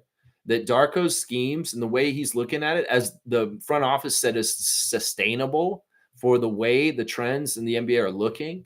That Darko, what he's setting up with the Raptors offense is going to be fine as the league's changing right now.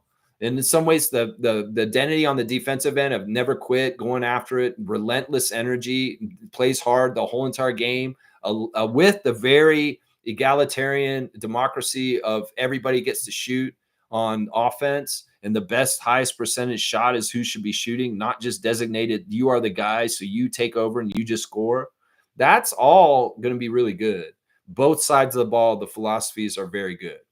Playing hard, a whole 48 minutes, 94 feet, and then sharing the ball with everybody, and we're working the ball around on the offense to get the best, highest percentage shot. I love it. I love all of that, man. I love all of that. Yeah, Wild Wing. Yeah, Tristan Kardashian. Yeah, Tristan Kardashian. That's right. Neil saying that bitch lost his last name years ago. Fake Brampton, man. All right, Neil, I'm going to give you a dunk for that.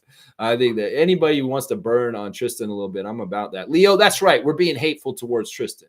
But that's because we're protective of our city, and we don't like seeing people disrespect our team on our court, and our coaches and our players showed that also, Leo. So get with the program. Yeah, you can say, oh, it's hateful. You're being hateful. There's something wrong with you. No, Tristan Thompson, he started this crap with his bullshit. So we're going to give Blackhawk a dunk for Tristan Kardashian once again. 18 points on the dunk charts for Neil. There you go. And most saying, congratulations on 3 hours. I don't know if you should congratulate me on that. I'm really trying to just stick to 2 hours. It's just that we had a very lively discussion. Lots of comments today. And I like that. Tomorrow, we'll be doing the call-in show once again, where you guys can call in and get live on the air. And I hope you will. I'm not totally decided. I want to do Derek Queen tomorrow, but some of y'all are saying Colin Murray Boyles is who I should cover. I don't know. I'm going to just go with what I was planning. I'm going to do Queen this week. We'll do Murray Boyles next week, because in some ways I was already kind of orienting my research towards doing Queen tomorrow. So we'll do a Thursday think tank on Derek Queen and looking at how he fits with us and talking about the pluses and minuses we feel about the possibilities with Queen. So that's the Thursday think tank tomorrow, 9:30 a.m. Once again, the Raptor Freak streak continues, if not for 3 hours today. Neil saying live on the air through Discord while you broadcast on YouTube. Well, this is the thing. Mike and I, Logical Raptors Fanatic, are working through the technical stuff to try and get Discord connected to YouTube. And we're going to do this. He found out a lot of stuff in the last couple of days. He's trying to teach me. But once again, I'm super busy right now with family. So I'm not putting as much energy into Raptor Freak stuff right now just because I'm catching up on time with my parents. So in some ways, there will be a point where we're going to infuse the Discord with the YouTube channel. And that'll allow for you guys to show up on the screen with me at that point. I'm pretty sure Mike's got it mostly figured out. And he's going to teach me. And we'll get this implemented at some point this summer. It may not be right away, just because, like I said, this month in particular is super busy for me because family is very much my priority right now. So, yeah, let's see. Yeah, I'm going to do that, though, Neil. I really do want to do that. All right, let's run it down once again. We're celebrating and happy to hear that our guy, Vince Carter, has been hired by NBC to be an analyst in the studio for the NBC coverage coming next year. That's fantastic. We're going to hear the NBA on NBC. And here's Vince Carter and Reggie Miller in the studio with the blah, blah, blah. And yeah, it'll be cool. Reggie's going to be there. Michael Jordan is going to be there because Michael Jordan is an icon. And in some ways, he helped NBC become what NBC was. Seriously. So, yeah, it's going to be awesome. I'm really happy to hear the greatest of all time and the greatest dunker of all time are going to be on the NBA on NBC. And I'm looking forward to it. So kudos to Vince. You deserve it. You're really, really good at what you do in your post-playing career as far as being an analyst. And you are absolutely deserve the spot. You know, I kind of am sad about it because I wanted Vince to come back and do more stuff with us on Sportsnet again next year because it went so well. But now with this, it's probably not likely he will. But we do know that hopefully Vince will respect our team correctly now that everything has been mended and we are in a healthy place with him. And that's what I want. I want him to do the good fight for the Raptors and respect around the league on the NBA on NBC on the main broadcast in the U.S. airwaves. So hopefully he can do that. That's right. Yeah. Mike is going to be my technical operator. Yeah, Mike is helping a lot. Nins has been an admin for the Discord and helping me with a lot of the ins and outs. But Mike is really getting in there. Part of it is he's trying to discover stuff for his YouTube channel also. And that way we can get more interaction on this channel eventually. I know I'm slow, I'm behind, I'm prehistoric, just like a raptor. But I will get there, and we will get to this technological advances on this channel more and more. It's always improving in little ways, trust me. Chris comes saying, I got a tough question for you. Who do you think has a higher ceiling, Cade or Scotty? That's an interesting question, Criscom. In some ways, you know, it's natural to compare that draft class with each other in all kinds of different ways. I mean, I'm biased. You know what I'm going to say. And the reason why I'm going to say it is because in some ways, Cade is more the guy who has to carry for the Pistons. In some ways, Cade is the guy who has to be the leading scorer and the all-round triple-double threat. And he's going to be a great passer, but he is scoring, like he's more known as a scorer than a passer, even though he does do really well passing and rebounding. Now, Scotty's the same thing, but in some ways, he's more of the pass first than shoot first than Cade is. And in some ways, he's going to allow for his teammates to expand and grow around him more than Cade will, because Cade in some ways needs the ball in his hand. Scotty doesn't. Some people say that's a bad thing. Some people say Scotty's never a true superstar because he won't do that. That's bullshit. You can say he's not a superstar just because he's not a 20-point scorer all you want, but that doesn't change who he actually is. And in some ways, Scotty is more like Magic and Jason Kidd, and nobody's going to tell you that those guys weren't superstars. So I'm just going to say, if you want to win, if you want a winning type player, you're more likely to win with Scotty Barnes than Cade Cunningham, because he's going to make his teammates that much better around him than Cade, because in some ways, Cade's going to be selfish and take more shots than Scotty is. So that's my argument on that reasoning. I think they're very close. I think that they're very comparable as players and how good they could be. But I think this unselfishness of Scott and the fact that he wants to pass more than shoot is going to be the thing that wins him this in the end. That in some ways, it depends on what you mean by higher ceiling. Do you mean who's going to score more or be in the perceptive eyes of the NBA as more of a superstar? Well, it's probably going to be Cade. But on the down low, Scotty Barnes may be more like Tim Duncan and winning and doing more things that add up to winning than that for that reason. So there you go. All right, y'all. Thanks for watching the Raptor Freak channel. Please like, comment, subscribe, share, join the channel if you want. Membership does have its privileges. Congratulations to Pacers winning last night. The crew for the referees tonight, Tony Brothers, Josh Tiven, and Brian Forte all favor the Celtics heavy. And the crew for the other game favors the Warriors heavy. John Goebel, James Williams, absolutely horrible ref for Minnesota, and Sean Wright. So very favorable for the Warriors and the Celtics tonight, but we'll see if that actually is how it all goes down. It could very well be that they're done, both of them, tonight, out of the playoffs. Two former championship teams in the last couple of years. There you go. Neil saying Cade will not be able to handle the physicality that Scotty goes through. Yeah, the thing is, Scotty could open up a whole other realm, which we've seen already in the post. And if he really decides to be the man and start carrying the team and being more of a post player later in his career, he probably will. It's just right now he's nailing down the defensive stuff and making his teammates all the better. But when he gets most of that done, he's going to really start focusing on honing his own offense and being more unstoppable, especially in the post. And that era of his career is going to be really fun. I'll predict it right now. I'm going to tell Raptors fans right now, Scotty Barnes may not be the scorer that you want him to be right now in his career. But when he gets older and he's wiser and he understands things, you may see a jump all of a sudden. Like there may be one year all of a sudden where Scotty decides, I'm going to be the man and I'm going to be a scorer this year. I'm not going to pass as much. And you will see it and you will feel it. And it may be at the point where he feels like I can do whatever I want in the post and nobody can stop me. So there's still the potential of that. And I think that if you're asking me if Scotty can be a better offensive player that's more unstoppable than Cade, yeah, that's already seems like that's true. Because it's just really if he wants to go and develop it and go at it more is really what I see right there. And that's the post. And it maybe it's a period of his career where all of a sudden he decides he does want to be more of a scoring superstar. But right now he wants to be a glue guy and a defense first person. And I love him for it. Let's go, Scotty. And let's go Raptors. And I'll see y'all tomorrow. Woo! Woo!